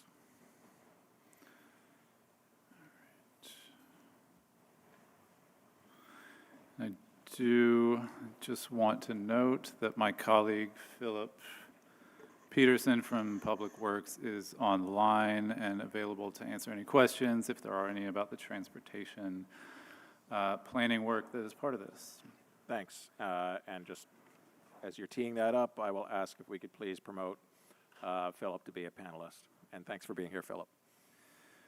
All right. So as I shared along with my colleagues, Carl Nasrawi and Phil Lewis from CETO and Parks, respectively, earlier, and Director Spencer from DPW was in the audience. We are here tonight to request authorization to execute a contract and spend associated funds for PlanBTV 2050.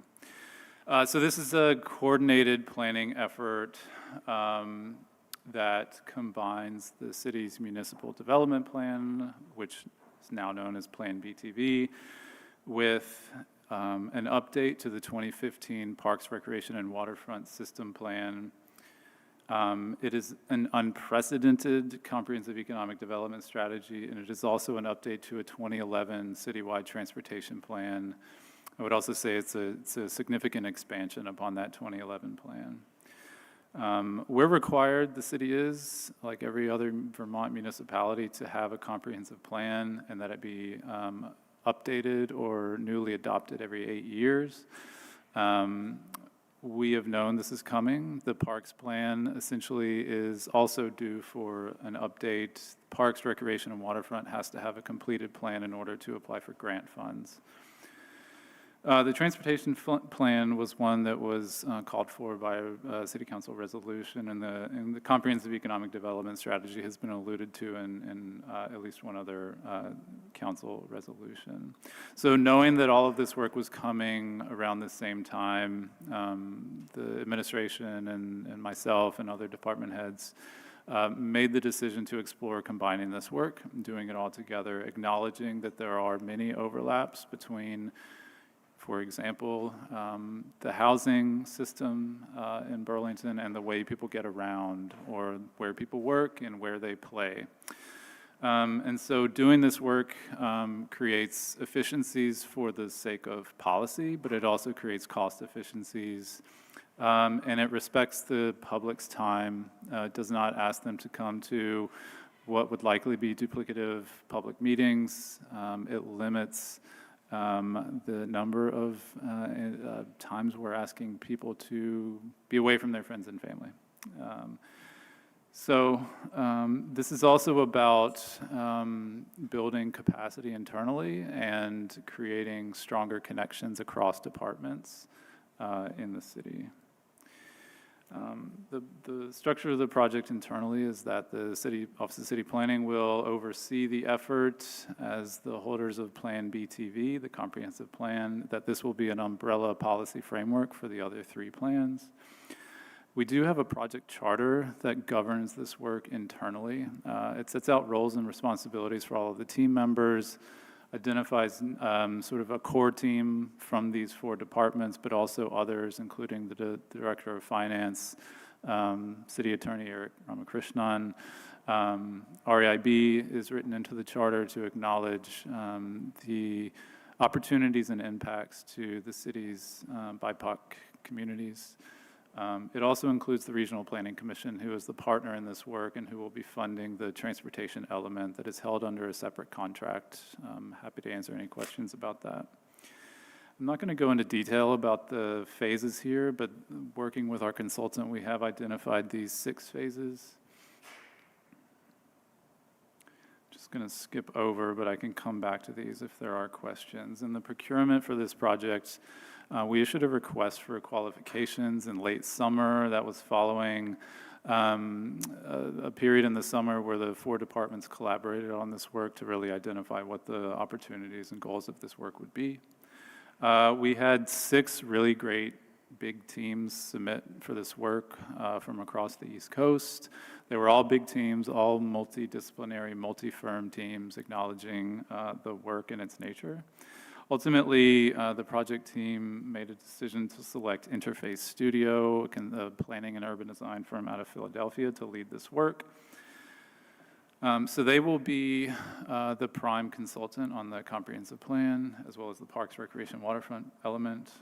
The team also consists of Burrow Happold, which is an international consulting firm who will be specifically leading the scenario planning effort, as well as sort of serving as a connective tissue across the 4 disciplines. Ninegret Partners will manage the economic development plan. I think it's also important to point out that Ninegret has quite a bit of work in the scope here to look at parks, recreation, and waterfront and tourism revenue opportunities related to the overlap between economic development and parks, recreation, and waterfront. Tool Design is the largest mobility consulting firm in the country. It's a woman-owned firm. Their Boston team is going to be leading this effort. And Smart Mobility is a Vermont-based transportation modeling firm who will be doing that kind of work on this project. The total project cost allocated across the 2 contracts is $640,000. The City of Burlington's contract is $340,000. And the Regional Planning Commission will hold a contract of $268,820. They do their contracts a little bit differently at the Regional Planning Commission. We build our contingencies into the amount. The Regional Planning Commission will set the contract amount at the assigned fee and hold the remaining $31,180 in the event that amendments to their budget are needed. So essentially, we have available, we would have available, if this is approved, $640,000 across the 2. But the city's contract, which is the request tonight, is $340,000. That breaks down, as you see on the screen. There are 2 state municipal planning grants on the screen. One that the Office of City Planning secured last year, specifically earmarked for the scenario planning work. This is highly technical work. We've also got $79,000 in professional and consulting services, some in fiscal year 26 and some in proposed budget for fiscal year 27. We had a question earlier at Board of Finance about fiscal year 27 dollars from in the planning budget, and I'll just go ahead and say that yes, that is our request for fiscal year 27. We have another small grant that we'll have to make a match request for in fiscal year 27. But otherwise, I would say that in previous years, at least in my time here, the Office of City Planning has had quite large consulting budgets. This year, for example, it's in the $270,000 range, and our proposed consulting budget for fiscal year 27 is far below that, $100,000 total, so a decrease of about $170,000.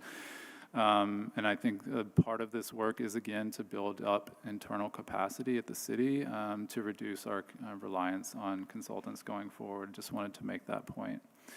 Parks, Recreation, and Waterfront has two sources here, $55,000 from Penny for Parks. As a significant portion, about a third of the scope is related directly to capital planning for park spaces, as well as $95,000 in general fund professional consulting services. To round it out, the economic development element is funded by that second state municipal planning grant, as well as $41,600 in urban development action grant funds, which CEDO does hold. They've been with CEDO for quite some time, and this is an eligible use of those funds.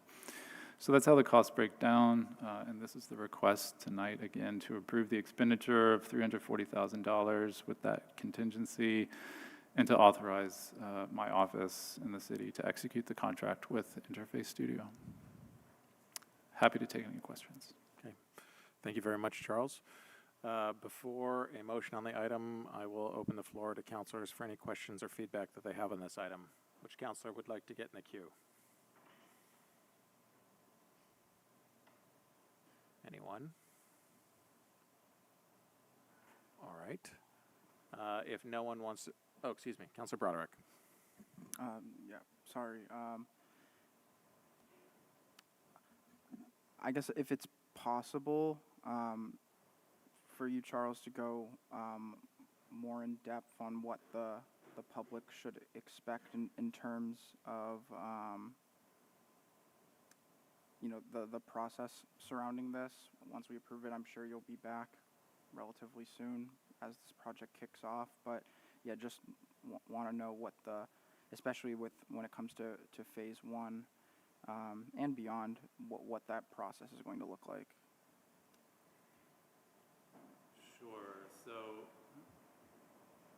Sure. Our consultant team is ready to go. As soon as we execute a contract for this, they're going to make a trip up here in a few weeks, the full team, from 4 different offices. February 9th is the week. And during that week, we're going to do a great deal of work to work out the details of a work plan for the project. We have a very detailed scope, but there are just some details to work out. The engagement plan is something internally that has been cooking for quite some time. We have a great team. I just want to shout out all 4 of the departments have been working really well on creating an engagement plan that I think we feel is very strong with the support of REIB as well. And so that visit will also include a first meeting with the Plans Advisory Committee. That committee itself consists of 4 from this body. Also representatives from other boards and commissions in the city and the Regional Planning Commission and the administration. We'll also make sure the consultants have a good bit of time to tour around Burlington. There are some members of the team who live locally and others who have family here and who've been coming to Burlington for quite some time. For others, it will be a new experience. After that first phase, we'll very quickly get into engaging with the community and others and focus groups, stakeholder outreach, that sort of thing. I also want to point out that phase 2 here is the assessment, and city staff has been also hard at work on the assessment over the last few months. We were able to cut the cost of this proposed fee down by about $60,000 based on work that we've been able to do internally. I think city staff know the city better than anybody, and we have the data, and so a lot of that work has been done. And then we'll then quickly move into the work of, doing the scenario planning, creating a vision for the city, and then it carries on. The municipal development plan, as I said, has to be updated every 8 years. The most recent one was updated March 25th of 2019. I think that's the date. And so we'll have to have the new plan adopted by late March of 2027. So that means we'll complete the municipal plan by the end of calendar year 26, get that in the public approval process with the Planning Commission and City Council, and get it in front of other boards and commissions. The other 3 plans are likely to lag behind that by about 6 months, to allow those plans the time to sort of fill in the details. In particular, the economic development, well, actually all 3 of them, economic development, parks, recreation, waterfront, and the transportation plan are more highly technical than the municipal development plan, and so there's a good bit of work that will happen in those subsequent 6 months. You had asked about scenario planning earlier, and that's just it is a highly technical field of planning wherein the community looks at several different scenarios for change in the future. Some might imply growth, rapid growth. Some might not imply rapid growth. And so we're going to work with Borough Happold, who's the lead of the scenario planning effort, and the other consultants to draw up some potential scenarios of the city. And I think at base, we know that there are a couple scenarios that we can explore. One is the status quo. The other is taking a look at all of the adopted plans that we have. So PlanBTV South End, hopefully will be adopted, the new North End plan, but definitely the downtown waterfront plan, and projecting out what kind of growth that anticipates. And then determining what the transportation impacts would be, what the economic development and job needs would be and opportunities would be, and what opportunities and needs there would be for parks, recreation, and waterfront. For example, if we located, this is not going to be a scenario, so don't quote me on this one, but if we located 80% of the growth in downtown Burlington, we would certainly need more park space in downtown Burlington. And so figuring out where that would need to go and how people would get around, that's an example of how the scenarios will work. Developing indicators is something we're going to be hard at work with the PAC and others throughout this process. That was a long-winded answer to your question. That's great. Thank you. I'm excited for this to get started. Thank you, Councilor Broderick. Councilor McKnight? Thank you, President Travers, and thank you, Director Dillard, for being here tonight. So I want to start off by saying that I really appreciate all the work that went into this and your communication with me as answering questions. I think you approach everything you do with just a attention to detail and a sense of the importance of stewarding our city forward in the best way possible. So appreciate that. And I know I really agree with the intent of this work, and this is the kind of the plans like this are transparently on a professional/personal level something I find so interesting and so important, and would love to spend more time and more money if we had it on. But unfortunately, right now, we are in, as we all know, an extremely tough budget season. We're hearing regularly about affordability issues and struggles from our residents across the board, not just from the city. We all know these pressures are being put on folks from outside forces as well. As we all just heard, we just had quite an impassioned conversation just a few minutes ago around the difficult work of lowering costs for residents and all the ways that we could do that. We are headed into a season where we're going to be making a lot of these hard calls about what qualifies as an essential service versus what we just can't afford right now. And, unfortunately for me, I think this contract falls into the second category of what we can't afford. And even with that, though, I was also really glad to hear from you that your goal is to decrease the department's reliance on consultants. For me, I think that work has to start now, because I have a hard time even here, like, I'm glad that the group of consultants is coming up, but those are travel expenses that residents are going to have to pay for, and it's hard to stomach that at a time when we might have to cut other essential services. So I just don't personally, I feel like I have to have the responsibility of not approving something that is over a $300,000 expense of the city right now. So I'm going to be a no on this. I just want to make really clear it's not a no on the importance of planning or for your team. It's just a no based on our budget and sort of the timing and priorities that are in front of us right now. So thank you. Thank you, Councilor McKnight. I should note that in addition to Senior Transportation Planner Philip Peterson, we are also joined by CEDO Director Kara Onasrawi online.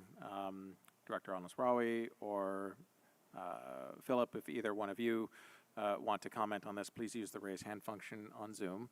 Otherwise, I will ask if there's any other councilor that wishes to speak to or has questions regarding this item.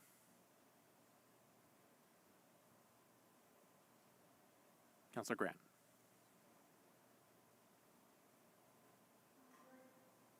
Director, could you speak to my fellow councilors' comments? What would be the disadvantage to voting no?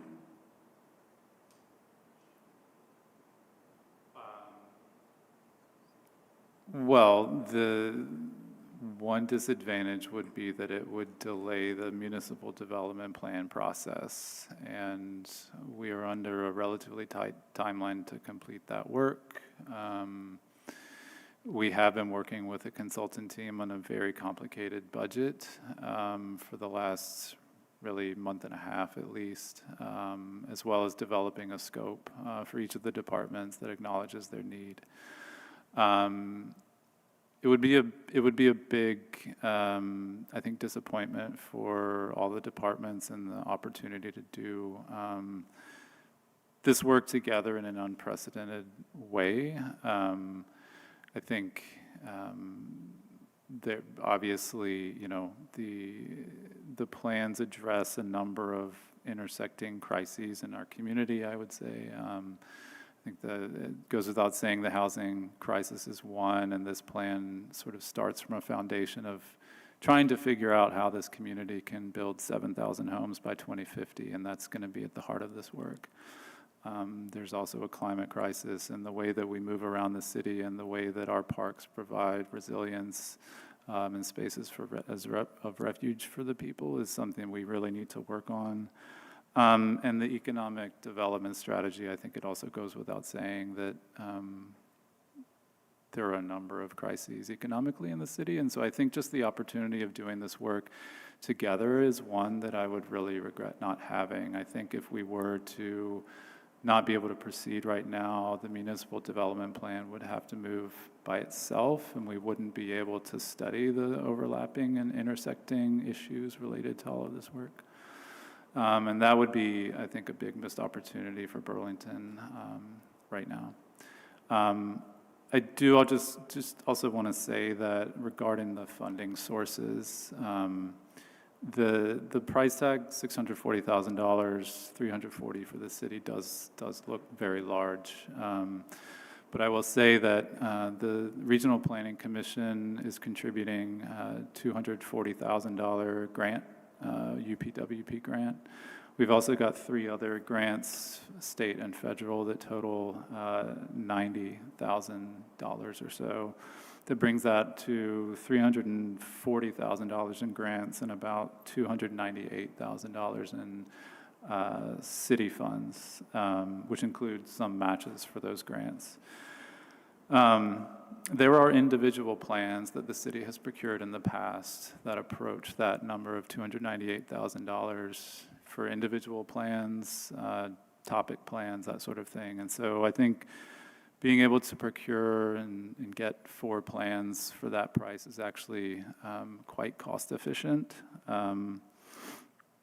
And certainly think that, my colleague Phil Lewis from Parks Recreation Waterfront. I think $150,000 is the extreme low end of the cost of a park system plan in his experience, and $75,000 for an economic development strategy, again, strikes me as quite low. The point is taken about cost efficiencies, and we're going to do everything we can. I think it will also, I think one other answer to your question is that if these plans were done individually, we would be spending duplicative dollars on community engagement, duplicative dollars on assessments for existing conditions. All of these kinds of plans include the same sort of, what does your community look like in terms of demographics and economics and housing and that sort of thing? And so we'd have to do that work multiple times. And so I think that sums it up. Councilor Grant, I do see Philip with his hand raised as well. Would you mind if I turn the floor to him? Philip, please go ahead. Thank you. Yeah, thanks for allowing me to speak. Really appreciate the opportunity to share. Also want to share appreciation with the Transportation, Energy, and Utilities Committee, the TUC, and also the Commission, who have supported the transportation planning element of the project. Just from a baseline point of view, we're thinking about affordability, and I've been able to, participate and pay attention to the other elements of the meeting. In order to make Burlington more affordable, we need intentional planning for housing and to be able to develop and build that housing, and then to provide the infrastructure around that for that housing. And in order to do that, we need a combined plan. So this isn't about spending more money. It's about our future and thinking about how we can be intentional about developing housing, where that housing is going to be, and then making sure we have all the other elements to support that housing. Sadly enough, or happily enough, my oldest daughter, who's 25, her and her partner recently put in an offer on a house. The sad part is they had to do it in Swanton. They wanted to buy in Burlington, but they just can't afford it. They're too young and they can't afford it right now. But if we were to intentionally proceed with this plan and do the work that I know that we can do, those younger people will be able to come back and buy affordable housing in Burlington. And that's, I think, the point of the plan. Thanks for letting me share. Yep, thank you. Councilor Grant, I know most of your time there was taken up. Do you have any final comments? The only other question I would have is, so we know at the federal level, through the state level, the idea of having grants and then losing them, and grants you have now, you might not necessarily be able to get later, and the overall costs aren't going to go down. I assume you would agree, but if you could confirm that. Yeah, that's right. Thank you, Councilor Grant. Does anyone else want to be recognized on this item? Okay. Councilor Barlow, as chair of the TUC, aforementioned, could I ask you to please make a motion? There's a two-part motion listed on Civic Clerk on this item. Certainly. I would move to, one, approve and the expenditure of up to $340,000, and that's $325,755 plus a 4.2% contingency from the sources identified above, and two, authorize the planning director to execute the contract with Interface Studio for PlanBTV 2050, subject to the review and approval of the city attorney. Thank you, Councilor Barlow. And for the sake of clarity, the sources identified above is in reference to the memo that's posted to Civic Clerk. Is there a second to that motion? Second. Thank you, Councilor Broderick. Any further discussion on the item? All right. I will ask that the clerk then please call the roll. Councilor Barlow? Yes. Councilor Bergman? Yes. Councilor Broderick? Yes. Councilor Carpenter? Yes. Councilor Grant? Yes. Councilor Kane? Yes. Councilor Litwin? Yes. Councilor McKnight? No. Councilor Newbeezer? Yes. Councilor Schachter? Yes. Councilor Singh? Yes. City Council President Travers? Yes. 11 ayes, 1 nay. With 11 yeses and 1 no, the motion carries. Thank you very much for those who presented both at Board of Finance and this evening. We have 2 additional items on our deliberative agenda. The next one is item 5.6, a hot off the presses presentation on the FY27 school budget.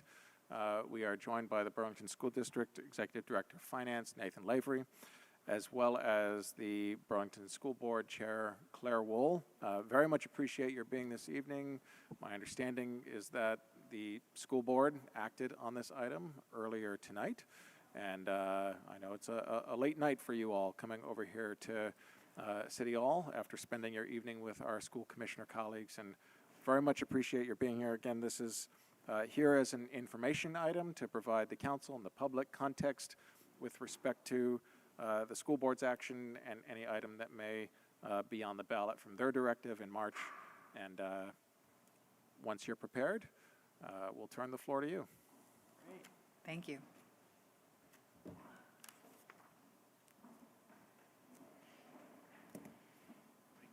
Yes, that'd be great. All right. Good evening, everyone. Thanks for having us. Good to be back here. We are excited to share. Is the micro? Sorry, Nathan. Is the microphone on?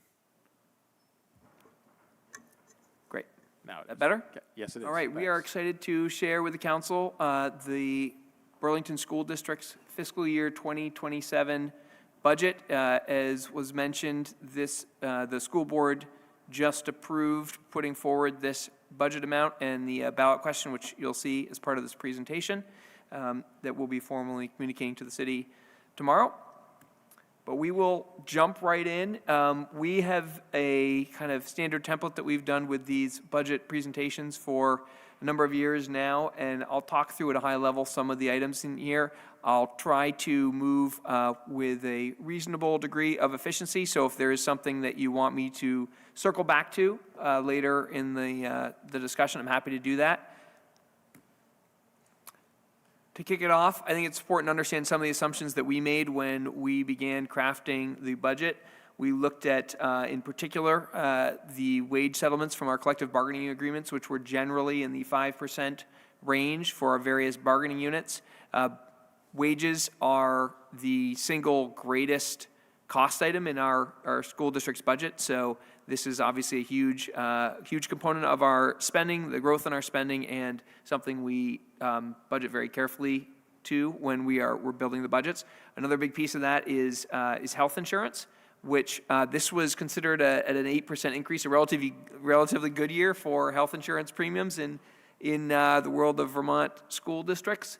So it's not a bad year compared to what we've faced recently, but it is, kind of for any other item, this would be considered probably an unsustainable rate of growth. So it's important to look at, I think, those two things together in terms of the cost of personnel as really major drivers for our overall spending growth.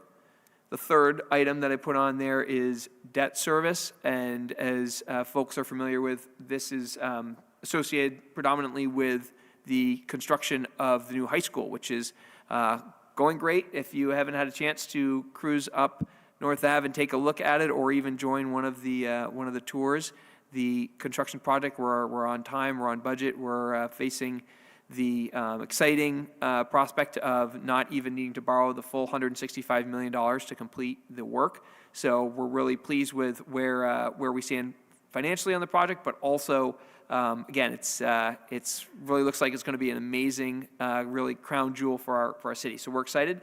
But as well as that's going, there obviously are costs to the project, and that is another function, or that is another item that's driving our cost increases.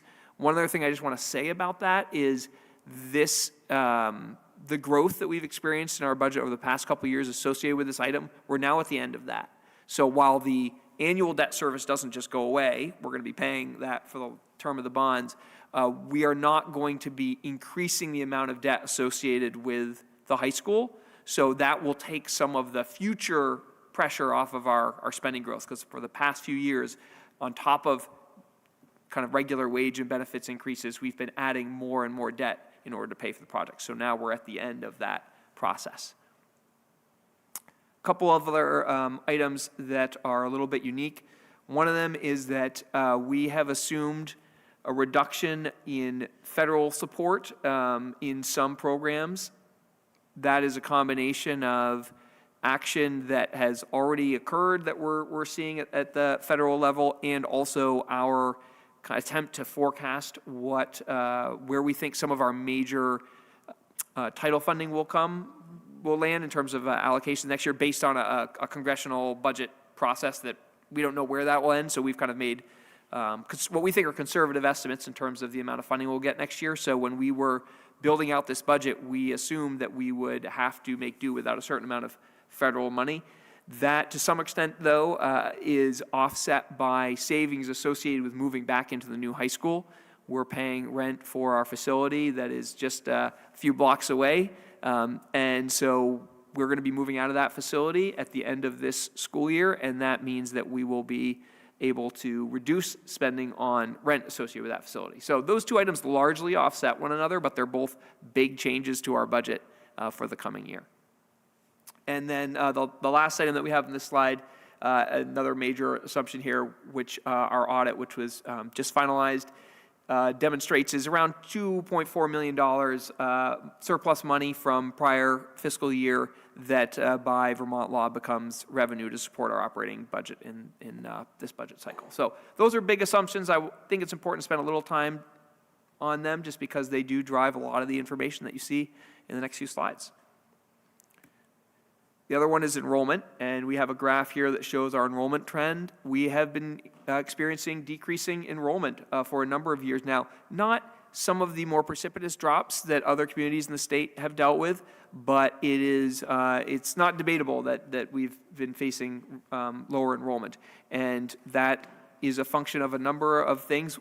You've just had a discussion about the challenges associated with housing in the city and some of the development that is online is not for kind of family settings where you're not getting as many school-age children either being projected and realized in terms of some of that growth. The other factor, of course, is federal immigration policy, which we continue to see an impact on in our community. One of the things that's been really important for us is to look at enrollment because we know, one more slide here, and it was one of the things that the board looked at when crafting this guidance. And the guidance here from the board is what we use to craft the budget. So the first one there, again, is reduced enrollment and making sure that our budget and our spending and our staffing is responsive to reduced enrollment. There are class size minimums in Act 73. We are, as far as we've been able to calculate them, in complete compliance with those. So we're not concerned about that. But nevertheless, we're trying to be responsive to reduced enrollment as part of this budget. Other guidance from the board, again, we've already talked about the impact of debt on the budget, and they've been mindful of that and asked us to do the same. Identifying funding to support specific strategic plan activities. We are in the midst of a strategic plan that has a number of different priorities, and largely our approach for this budget cycle has been to reallocate money from within existing funds to pursue those priorities, as opposed to increasing the budget to add spending in those areas. Continue to offer academically rigorous programming has been something that the board and the superintendent have been really focused on. I think you'll see some reductions coming up in this presentation, but they were kind of made with intentional mind to preserve our ability to offer this type of programming. And then lastly, early in the process, it became clear that there could be a very big tax increase on the horizon, and the board asked the superintendent to provide a few different scenarios to consider how addressing that. Subsequent information came out, announcements by the governor and legislative leaders allowed us to revise down those the estimated tax impact. But nevertheless, we did provide the board with budget scenarios, and what you're seeing tonight is the final recommendation that was ultimately adopted by the superintendent, or by the board, excuse me.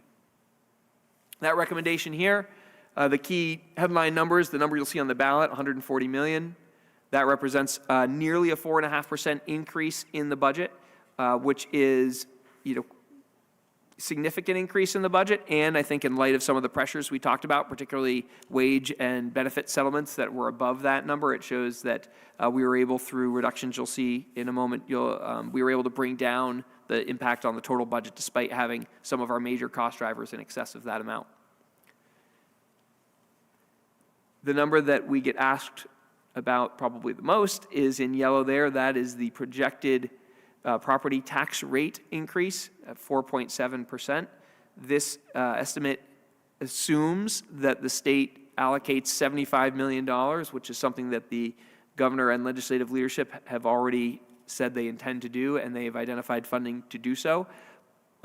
This is the year we're in right now, and the budget and the tax rates we're experiencing right now are the product of about $118 million of one-time money that was in the ed fund for the current fiscal year. So this $75 million that policymakers have announced does not make up for that entire $120 million gap, of course.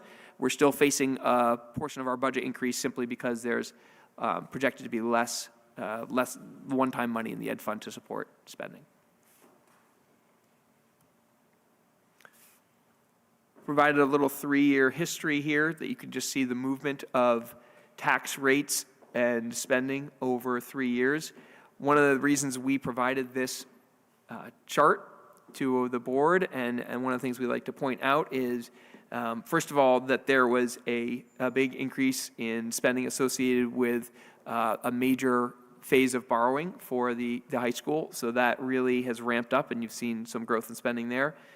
On the other hand, when you look at the property tax impacts, particularly for fiscal year 26 and 27, our kind of approach to constructing those budgets in terms of looking at level services with modest reductions based largely on enrollment produced two completely different projected tax impacts. And that just reflects the fact that the education property tax in Vermont is a function of, in part, spending, but also other variables that we don't control, including the amount of money in the ed fund. Just spoke about that, for example, with the 120 versus 75 million addition, as well as the common level of appraisal and the statewide adjustment that's associated with that. I won't go into a lot of the details on that. The main point here is to understand that one of the challenges of Vermont's system is that you can get very different tax impacts despite not feeling like you're making very different spending choices.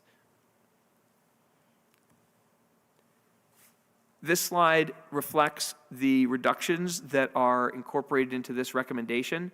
Again, we began the process using the budget model that we built a number of years ago when Superintendent Flanagan arrived, and we've been using year after year, which is a model responsive to enrollment. That means that when enrollment increases, it could call for more staffing to make sure that we maintain our class sizes. And similarly, as we've experienced recently, when enrollment decreases, then it presents us with natural opportunities to reduce the number of classroom teachers and other associated positions because we don't need as many to maintain the standards that we've set in terms of class sizes and service quality.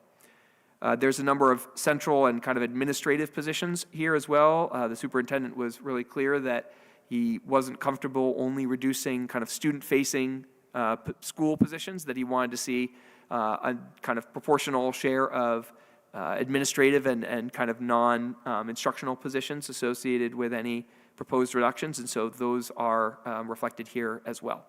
In the end, we're looking at approximately 10 full-time equivalent positions, as well as some other reductions across both our operational departments and in some cases reduced hiring or guidelines that will reduce hiring costs within our schools.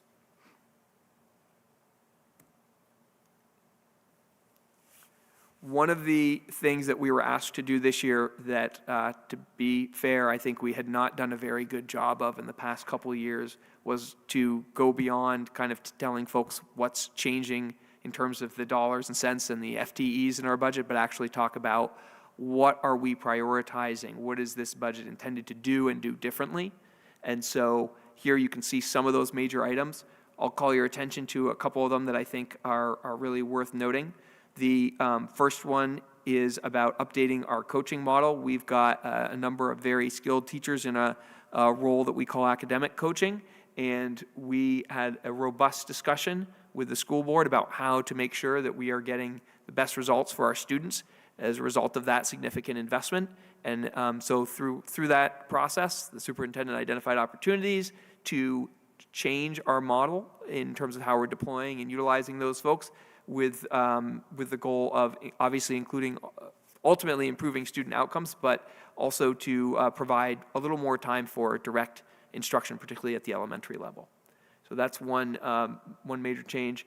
Another one that I think is worth focusing on is number 3, prioritizing early literacy through the use of universal screeners and training. We received some performance data on an assessment, particularly for at the 3rd grade level, that showed a performance on literacy that decreased from where we had been and was alarming, I think, to a lot of people on the board and in our community. And so part of our budget process this year was to look for opportunities to redirect some of the money that we do have to make sure that we're prioritizing addressing that concern. I think it's something that that we're taking very, very seriously. We know there's a lot of work to do there, and part of this this budget will fund some of that work. Again, we're not adding new staff to do that. We're reprioritizing the funds to make sure that we're getting the best results we can with the investments we're making. We do have a portion of our budget that we give to schools to invest at the discretion of the school leadership in consultation with their staff and families and so forth. I won't spend a lot of time talking about it. We do provide the amounts that each school gets. Just know that the amount they get is a function of not just their enrollment, but also some needs-based factors that we consider in our budget model. And there is a list of the types of investments that those schools are choosing to make. This isn't a comprehensive list, but it's meant to give folks a flavor of what choices are being made at different levels. And this slide provides the estimated property tax impact for payers of 2 hypothetical homesteads. You can see the impact is projected to be a $266 increase for the $370,000 homestead, which at last I knew was the, I believe, the median value for the city of Burlington. And then we did a $500,000 example as well. Ultimately, again, the rate is just applicable to, you can just multiply the rate by the value of the homestead divided by 100 to get the rate. So those are showing increases. We normally like to provide a similar chart for the impact on, or at least the estimated impact on those payers who get the income credit toward the rate. We haven't been able to do that yet. The tax department just published their latest calculator this morning, and I spent a little time looking at it, but I wasn't able to kind of get that work over the finish line. It's what I can say tonight, a couple things about that. The first being, if you're not familiar with that process, the process of calculating the income credits is much more complicated because it involves essentially comparing a taxpayer's income over prior years and seeing how their credit will change. So 2 things can be changing at the same time. Essentially, the income of the payer can be changing, which impacts their credit, and their actual underlying tax bill can be changing based on the value of their property, based on school choices about school spending and so forth. So the thing I always try to remind folks about is the fact that that people who have an income credit on their property taxes, they still experience a change in their tax bill if they vote for a budget that changes the spending, right? So when taxes go up on property payers, they're going to be going up on people who pay on the basis of income in almost all circumstances, unless their household income is low enough to trigger the circuit breaker. So there isn't the quote-unquote free lunch that some people think there are associated with that program, and I just like to bring that up in settings where I'm talking about it. Thanks, Claire. I'm going to take a quick sip.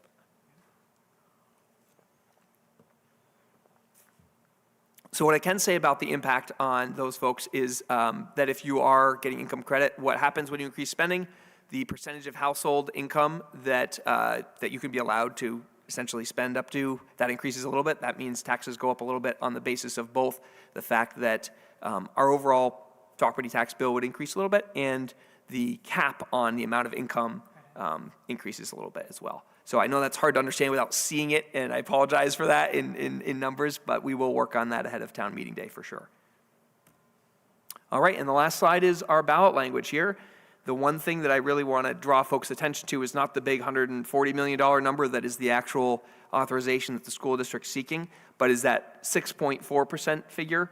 That refers to the $15,000 figure, and the reason I just draw people's attention to it is because I think it's really confusing, because that number is not the increase in tax rates. And people, obviously, I see a lot of nods. That's good news. I'm feeling like people have heard this before, and it's resonating with folks. And it's also challenging. In the past, the law allowed a little more leeway with respect to how the ballot question was crafted, and we were able to add a little context, like what the tax impact was projected to be. But a couple of years ago, they changed the law, and they pretty much took out the language that said substantially similar to. And so our legal counsel was like, nope, now you have to ask the question just this way. And so we don't have the ability on the ballot to point out that the tax impact is likely to be about 2 percentage points lower than that. And so we share that both for information and to elicit as much support as possible in helping convey what the actual tax impact will be so that people don't draw the wrong conclusion from the ballot language. And that is the end of the presentation. Claire, do you want to add any other context here? I don't know if we have a couple more minutes. Sure. Thank you again for the opportunity to speak to you. Thank you, Executive Director Lavery, for walking us through the slides. Yes, the statute of how we present the ballot language is confusing. 4.7 is the increase this year. We are extremely grateful, as I said last night, or tonight, excuse me, to the school board members. In this cycle of the budget, we have completed some major milestones. We will be completing our high school and technical center campus this year, and though there is an increase, and we see directly that increase correlating to wages and healthcare, it is below the rate of wages and increases being at, potentially because of the $75 million state buy down. We are navigating, very challenging fiscal environment at the state level and here at the district. What's coming out of Montpelier, they are still today, presenting, or last week presenting maps of the district, what cost savings look like.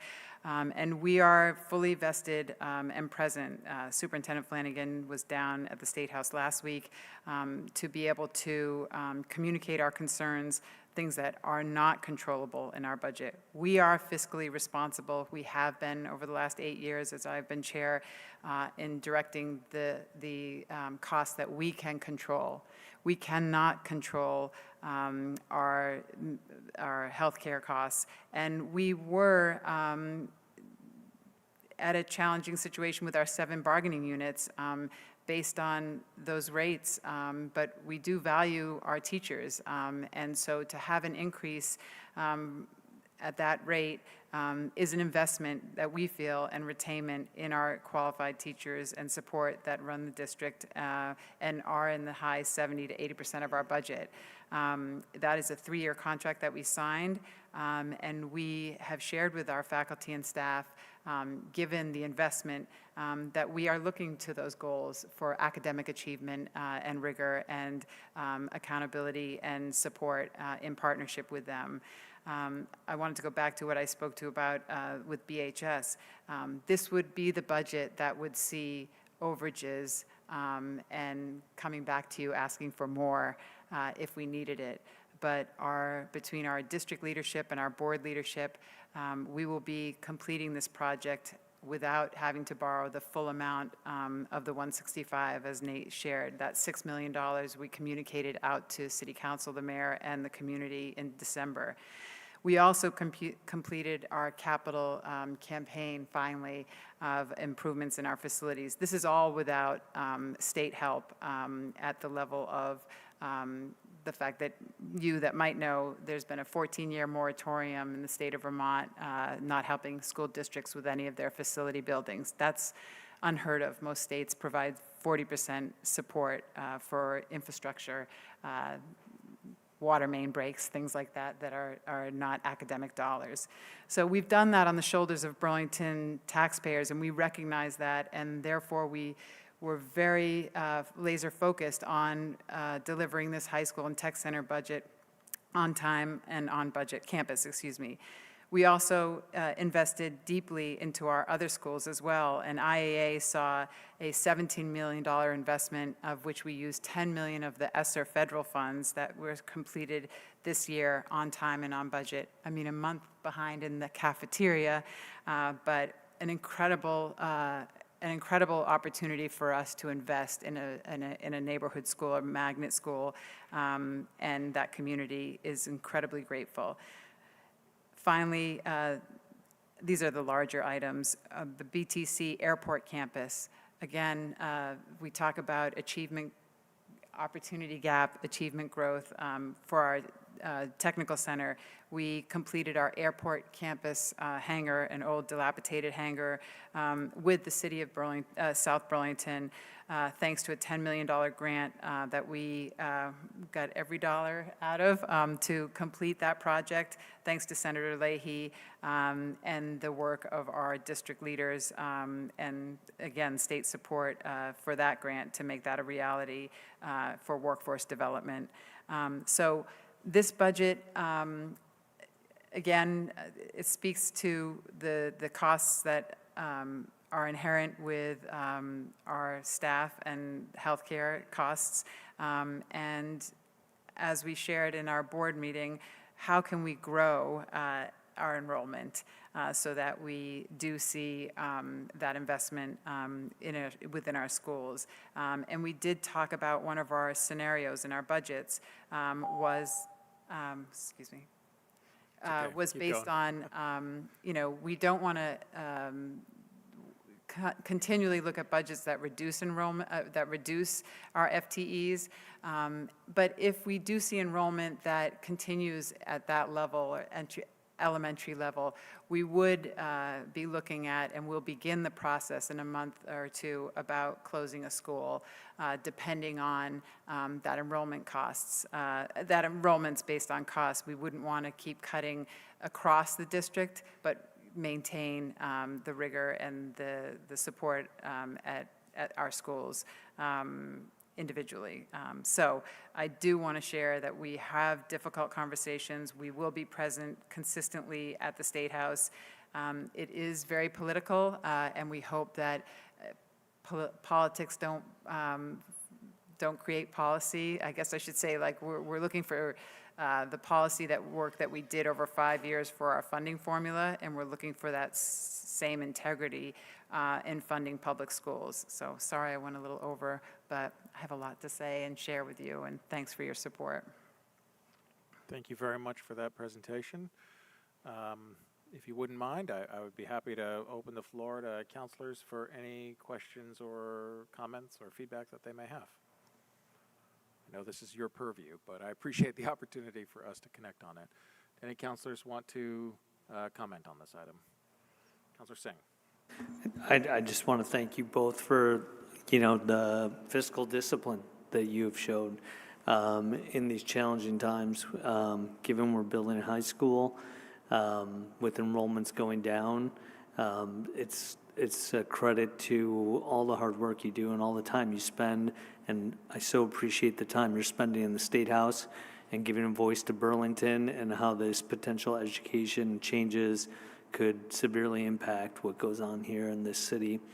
I don't want to talk about school policy, but I do want to say, I appreciate the recognition of that third grade cohort from last year. They were the ones that missed their last year and a half of preschool due to COVID, and I think they've seen that effect all the way through their elementary school, and I'm glad that's becoming a priority to the district.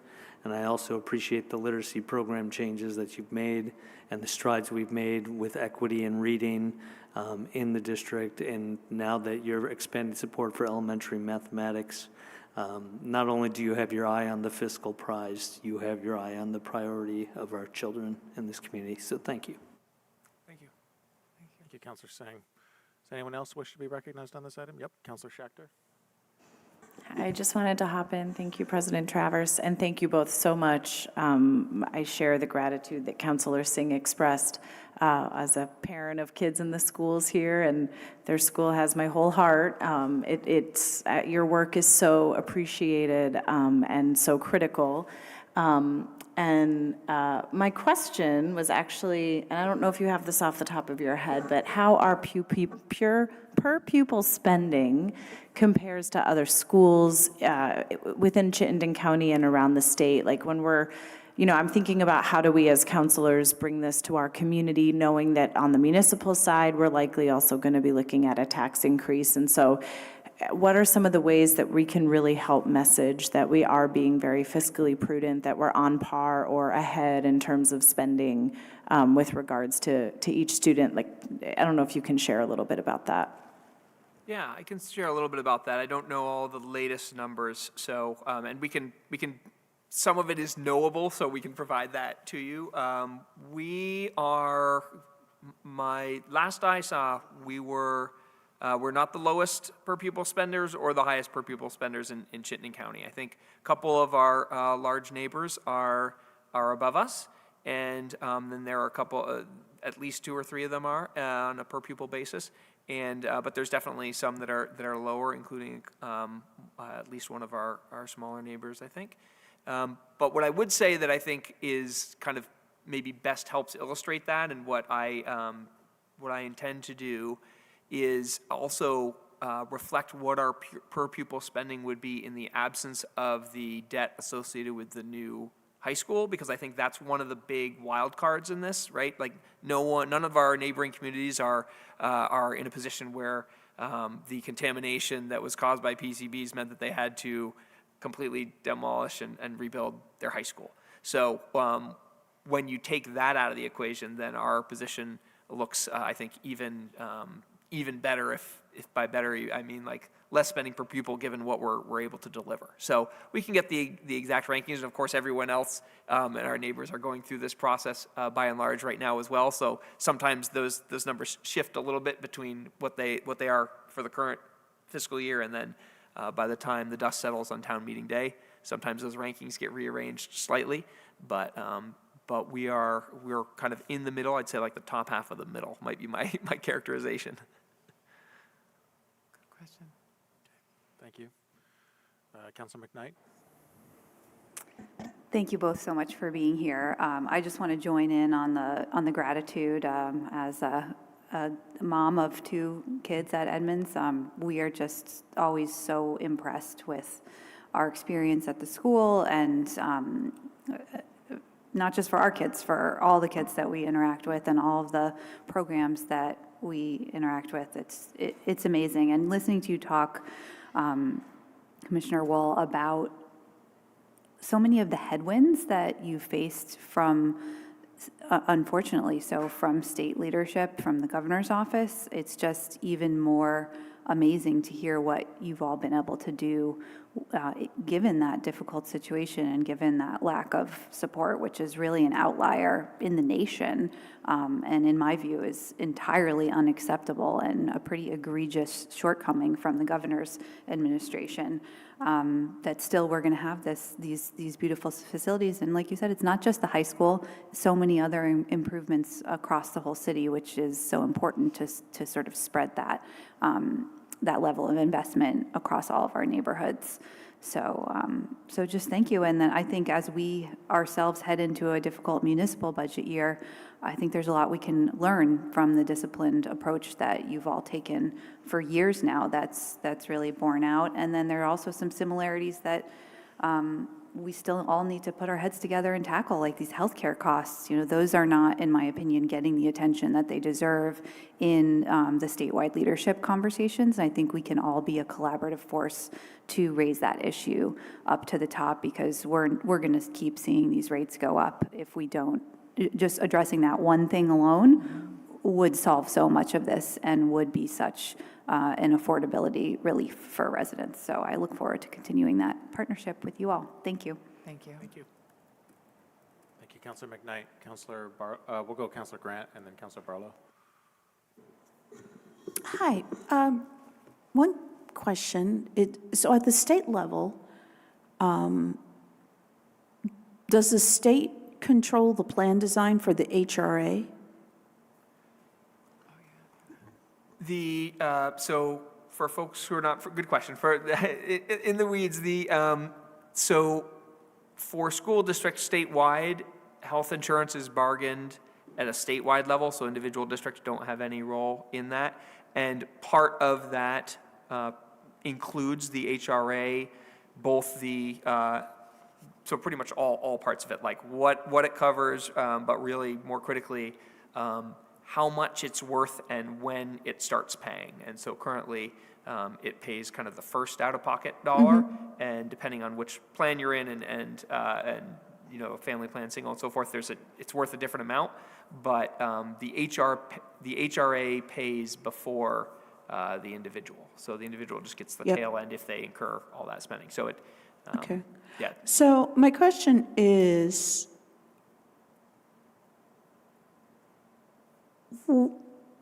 has the state, like, do you get information from them with regards to their consideration to going to a higher deductible plan and then increasing the funding of the HRA? Well, I wouldn't say we get information from them. I guess what I would say is the current slate of offerings includes like a couple plans that are designed to be, essentially meet that high deductible definition. The original vision, if you will, I'll say this, those plans, the movement to those plans was envisioned as being a way to increase deductibles, thereby reducing premiums and allowing the healthcare consumer to think about their choices and what it would cost, because they would have some savings in their pocket from lower premiums, and then they would face higher out-of-pocket costs, and then they would make some choices on that basis. But I think what we've seen in the school district, certainly in Burlington, is the fact that the HRA pays first dollar and pays most dollars up to the out-of-pocket limit means, and I guess I could speak for myself personally, I don't think that much about it, because it's a relatively small out-of-pocket exposure risk that I only incur after the district has paid almost every other dollar. Right. So it's a pretty generous, for those steeped in the language, it has a high actuarial value, which means it covers a whole heck of a lot, and it's expensive to do it. So my question would be, I would be curious as to, and I understand if you can't answer it now, there's definitely a movement toward higher deductible plans and then increasing what's given to employees. And then, as you know, you have some people who use it all, people who don't use anything, and then a whole lot of people somewhere in between. And then based on, utilization, average utilization, and the past 5 years, you get a rough estimate of what your expectation is. So I'm just kind of curious at that, Yeah, we've experienced that. Okay. We've experienced that to some degree. Again, I think, and I would say that's not from what I understand from VHI, the entity that manages all the health insurance for school districts. That's not really what's driving these increases. I mean, what we're seeing the services are more expensive, essentially, and the costs, and so that's one of the biggest drivers of it. But and I do understand that. I'm just talking in terms of the cost savings. Yeah. Because you can still have the benefit, and then based on the average utilization, you would know what the exposure would be, or at least the state would know what the exposure would be for all the school districts. So I just think about that, having seen those deductible amounts not moving, but the premiums increasing. So that is something that comes up. And then the other thing I have is just a statement around students where English is their second language. And so when you're bringing up the issue around the reading scores for third graders, how is it across the upper levels as well? because there have been concerns in the community expressed that for students where English is their second language, they haven't necessarily gotten the support, and that has affected their class attendance. Yeah, I think, I don't know all the performance data, I'm not really an expert in that area, but what I will say, and I recall from seeing those reports, is that even though in aggregate our scores at the other levels that are assessed were stronger, we've identified in a number of different metrics still a persistent gap in scores between our for really a few different types of metrics that we looked at, but it's often most closely correlated with poverty. But there's a lot of evidence that we've got work to do to kind of close that opportunity and achievement gap. And one of the things that we have been really mindful of in constructing the budget over a number of years is to make sure that we're putting as many resources as we think we can afford to do to help the students that need it most. That's a big piece of kind of our budget model philosophy, is trying to drive those resources to students that need it most. And internally, when we build our budget, we give extra weight to, when we were kind of looking at enrollment and making financial allocations within our district, we give extra weight to students who are English learners. So that comes with extra money even within our own district. Thank you. Thank you, Councillor Grant. I have Councillor Barlow and then Councillor Carpenter. Thank you, President Travers. And thank you both for coming tonight. It's good news. I had a question about, I guess my first question is around additional state help for the cost of BHS. I know that Chair Wool indicated that there's been a 14-year moratorium on state aid for school construction. Are you hearing anything in Montpelier that may give us some hope that there'll be some additional state help with the price tag on that new facility? No, sadly, what we heard from Montpelier is that they were going to stop PCB testing because they did not have funding to support schools. So that was really disheartening to think that they're going to abandon their testing because they don't have, the means to support schools that when they are affected or identified like we were, there's no support to help them. Yeah, I would say, if I wanted to put some kind of a silver lining out, I would say that at least from my perch, it feels like it is a more consistent part of the state level conversation than it was like even 5 or 6 or 8 years ago. So I think that could be driven in part because of some of the events of, that here in Burlington, but I also think that it's kind of now more widely understood that that while we as a state may need to grapple with the number of facilities that we have, we're still going to have facilities across the entire state, and those that remain, no matter how many students attend at those facilities, like many of them need a lot of work. And so while unfortunately there doesn't appear to be any big solution on the horizon, at least nothing that I've seen, I feel like at least it's kind of more part of the conversation. So I'm trying to keep a somewhat optimistic view of that, but regrettably it's, there's a huge price tag to that work, and I haven't heard anyone come up with a way to pay that cost yet. Well, hopefully if there is ever any movement that we can retroactively get some of those costs addressed. Hope springs eternal, right? Yes, apparently. The other question I had, and I'll preface it by saying the $2.4 million surplus on your FY25 budget, congratulations on that. I'm curious about, what built that, because as we know, the school district really struggled with that in the late 2000s and all the way through the mid-teens. They had a series of difficult years where they overspent their budgets. And ever since, under I think mostly your supervision, Nathan, they've been able to run surpluses every year, and good decisions by the board and the administration as well. And I'm just wondering, 2.4 seems like, is that the biggest one you've had, or it's nearly, right? No, I mean, we've, so appreciate the comment, you know, I think a lot of people have played important roles from the board on down to the kind of people who are making spending decisions in schools and so forth. 2.4 is not the largest we've had, larger particularly around some of the early COVID years, because a big piece of, at that time, was a lot of activity that just stopped. So I would say those were outliers. I'd say this 2.4 million is, in terms of actual dollars, is about where we've been for a number of years now.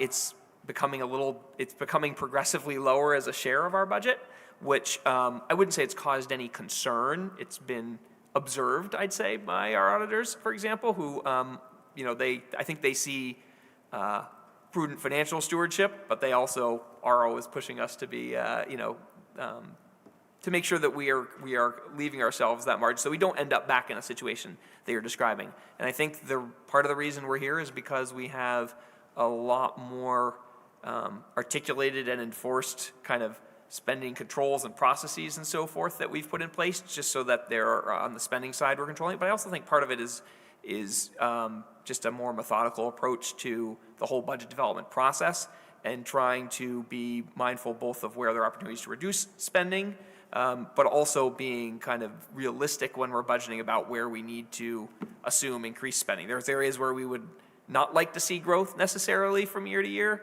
but you know, when you look at the data and it tells you that transportation costs are going up, healthcare costs are going up, I think we're looking at that kind of routinely enough that we're not getting surprised by increases. And I don't know what manufactured some of the kind of challenges in you know, a decade or more ago in the district, but at least from when I started, I feel like those are the types of things that were clear to me that and I think we've made a lot of progress over the years in kind of tackling both sides of that equation, right? Better budgeting and more attention to spending. And again, that's, it's easy to look at the person or the people that are at the top of the kind of financial office of the district, but really, like, we're only successful there because everyone else is paying attention to that too, and they're following those instructions, and they're conscious of it. So I really think it has been a district-wide success story.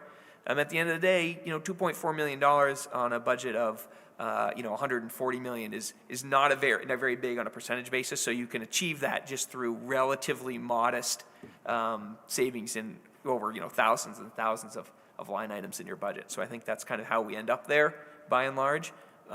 But I think it's something also that we can be proud of, and certainly I hope it signals to the community that we are being conscious of costs here, and gives them the confidence that they can continue to support our budgets. Yeah, that always comes up each year, especially with new school board members, but that is a healthy audit. That is a percentage of the budget, that margin, like I'm repeating what Nate said. And again, serious gratitude to all of our schools and the school leaders for managing that as well as contributing to that. Mm-hmm. Thank you, that's all I have. Thank you, Councilor Barlow. Councilor Carpenter? Thanks. Can you remind me kind of where we are with the debt service for the high school in terms of its being embedded in the tax rates? We're getting to the end. We have $160 million we've borrowed.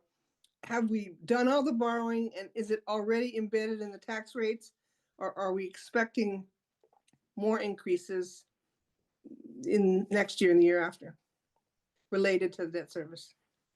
Yeah, thanks for the question. Yes, so at this point, the budget that we are putting forward to voters would embed 100% of the debt service associated with all of the projected borrowing. So we don't, this body should not expect us to be coming back next year and asking for any additional borrowing associated with the high school. And the budget already includes all of that debt service. So future budgets will continue to include that, and that will be a major cost to us, but it won't be a cost that is continuing to increase each year, because we will no longer be adding debt associated with the high school project. And all the school debt is in the school budget? Yes, there was, I heard there was a little bit of confusion around here, so just so folks know how it works, when we ask you all to authorize the borrowing on our behalf and the city executes that borrowing, they give us the proceeds of that borrowing, the cash. We spend it on the contractors and everyone who's building the project, so forth. When that debt service payment comes due, it's the school district's budget, funded by education property taxes and other other revenue sources. The school district's budget that pays that bill, we actually transfer it to the city, and then the city, I think, and I don't know the internal process, but my understanding is that the city takes that money and along with the other entities such as BED and so forth and the city's geo debt, combines it and makes the payments back to the bank on the scheduled time. So I don't know whether or not your books reflect our component, but to the extent that your expenditure budget shows repayment of that debt, so too should your revenue budget show that you are getting the money from the school district. So it is education taxpayers and the education fund and the school district revenue that's paying that debt. Thank you. You're welcome. Thanks. Thank you, Councilor Carpenter. Does any other councilor wish to be recognized? Okay. Well, again, I greatly appreciate what has been a long evening for you. Thank you very much. Thank you, Clara, for the work of you and your school commissioner colleagues. And we'll look forward to being in touch. Thank you very much. Thank you for your time. Thank you for having us. Thank you. The last item on our agenda is item 5.7. It's a resolution regarding a 2026 Downtown Transportation Fund grant application. Councilor Singh, you are the main sponsor on this item, and to get the discussion started, I would welcome your making a motion.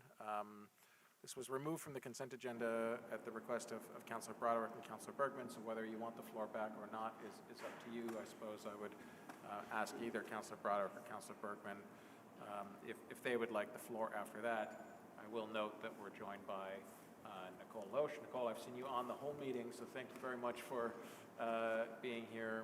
And if there's anyone else from the city that would like to speak on this item when we come to it, please let me know. But Councilor Singh, could we start with you for a motion on the item? Yeah, I'd like to waive the reading and adopt the resolution as listed in Civic Clerk, and I would like the floor back. Okay, thank you. Is there a second to that motion? Second? Thank you, Councilor McKnight. Councilor Singh, the floor is yours. Yeah, I just want to be clear on this. This is for the Marketplace Commission, or the Marketplace, Church Street Marketplace Department to apply for a grant from the State of Vermont Downtown Transportation Fund to replace the bollards. If you're unfamiliar with the bollards are, at each intersection on the Marketplace, you'll see those large metal posts, basically, that keep traffic from going down the street. I'm sure many of you knew during COVID, a lot of those were stolen. We were able to get some of them back. They've been damaged. Just as recently as October, we had a person who was fleeing law enforcement drive down Church Street. These bollards are essential for safety on the street for our pedestrians. They are removed for when deliveries are, come in the morning. It also helps with pedestrian traffic flow, that people don't just cross at each intersection all over the place on the street. The bollards are serve as somewhat of a marker. But most importantly, it is a safety feature that we do need on the street. Even some tourists, bar the disaster of somebody leaving law enforcement. There are tourists sometimes that try to turn down Church Street. So this is, it'll be funded completely from the Church Street Marketplace budget, which is not part of the general fund, the matching funds of 20%. So I'd really appreciate everybody's support on this resolution. Thank you. Thank you, Councilor Singh. Before opening the floor to any other councilors, Councilor Broderick or Councilor Bergman, did you want to speak to this item?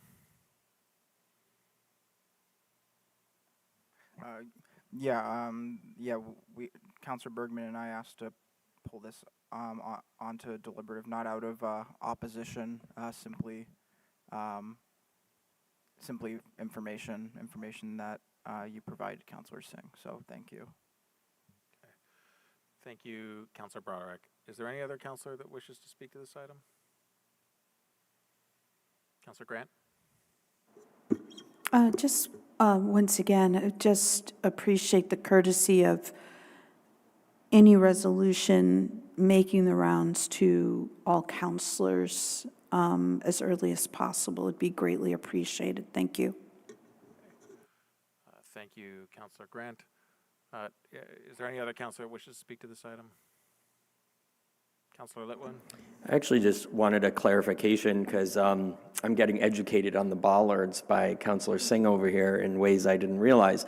But that incident that you brought up of the person who fled, my recollection was that they would still actually be able to get on there because they went through that alleyway through where Bangkok Bistro was. So is a bollard there now? I don't think there's a bollard there now. So is there a way to protect that space while we're doing this work? And sorry, that I guess I can't. I'll ask offline. But that would be my question for our guest, Nicole. Yeah, Nicole, are you interested in speaking to that? Yes, thank you so much. Currently, there are no bollards at that location, but the sleeves in the ground are there. So there used to be bollards there, and this grant would enable us to replace them. Okay, I might need a little education about what a sleeve is now. Sure. As Counselor Singh mentioned, every morning those bollards are removed to facilitate delivery traffic, and they're removed by basically lifting them out of the ground. There's a peg that runs through the whole core of the bollard, and it sets in the ground. And so all of those kind of insets are still there. Some of them will need cleaned out, but yes, all of those are already in place. It's just the physical bollards that are not there anymore. Thank you, Counselor Litwin. I do not see any other counselors that wish to speak to this item, and so we will go to a vote. All in favor of the motion, please say aye. Aye. Are any opposed? That carries unanimously. And thank you, Nicole, for sticking with us. Thank you so much. Our next item that's the end of our deliberative agenda. The next item is committee reports. Is there any counselor with a committee report? Counselor Bergman. Yes, so the ordinance committee dealt with the UVM housing resolution, and I think we had a very successful opening salvo in that, and we'll be picking that up at our second meeting in February, which is on the 19th. We have our next meeting on the 6th.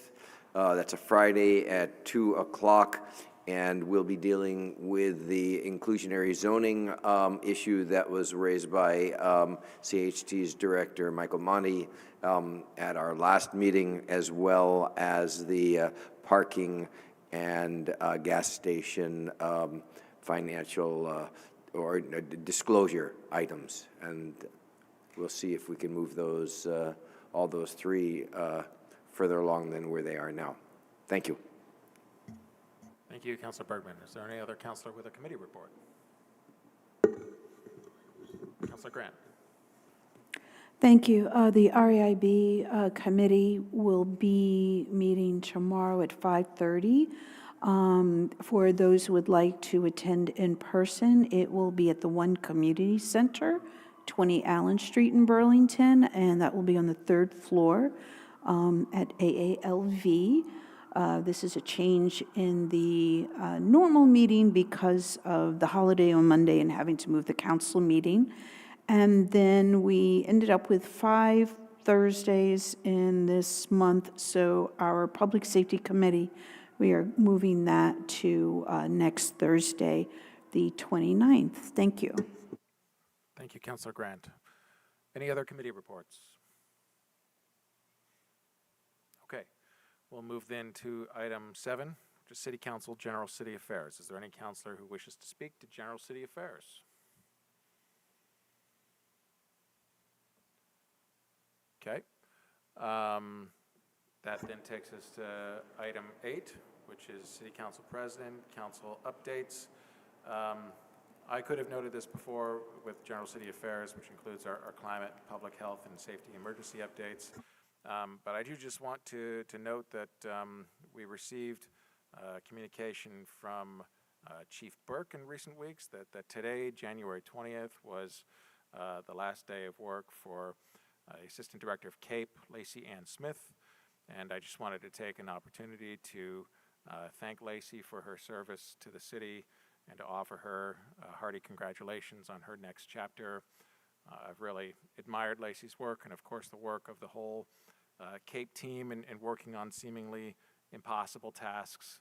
And I've always found them to consistently approach their work and have had the utmost confidence in them to consistently act with compassion and with respect and professionalism when grappling with a whole lot of competing demands in our community. So the countless lives that have been impacted by her work and this council, no doubt, I hope can speak on behalf of your all's, can speak on behalf of you all when I extend my thanks and congratulations to Lacey. That is all I have. And seeing no other business before us, absent objection, I will adjourn our meeting at 9:38 p.m. Again, we do have our second public hearing on charter changes scheduled for Thursday, January 22nd, and we'll meet again on Monday, January 26th. Thank you.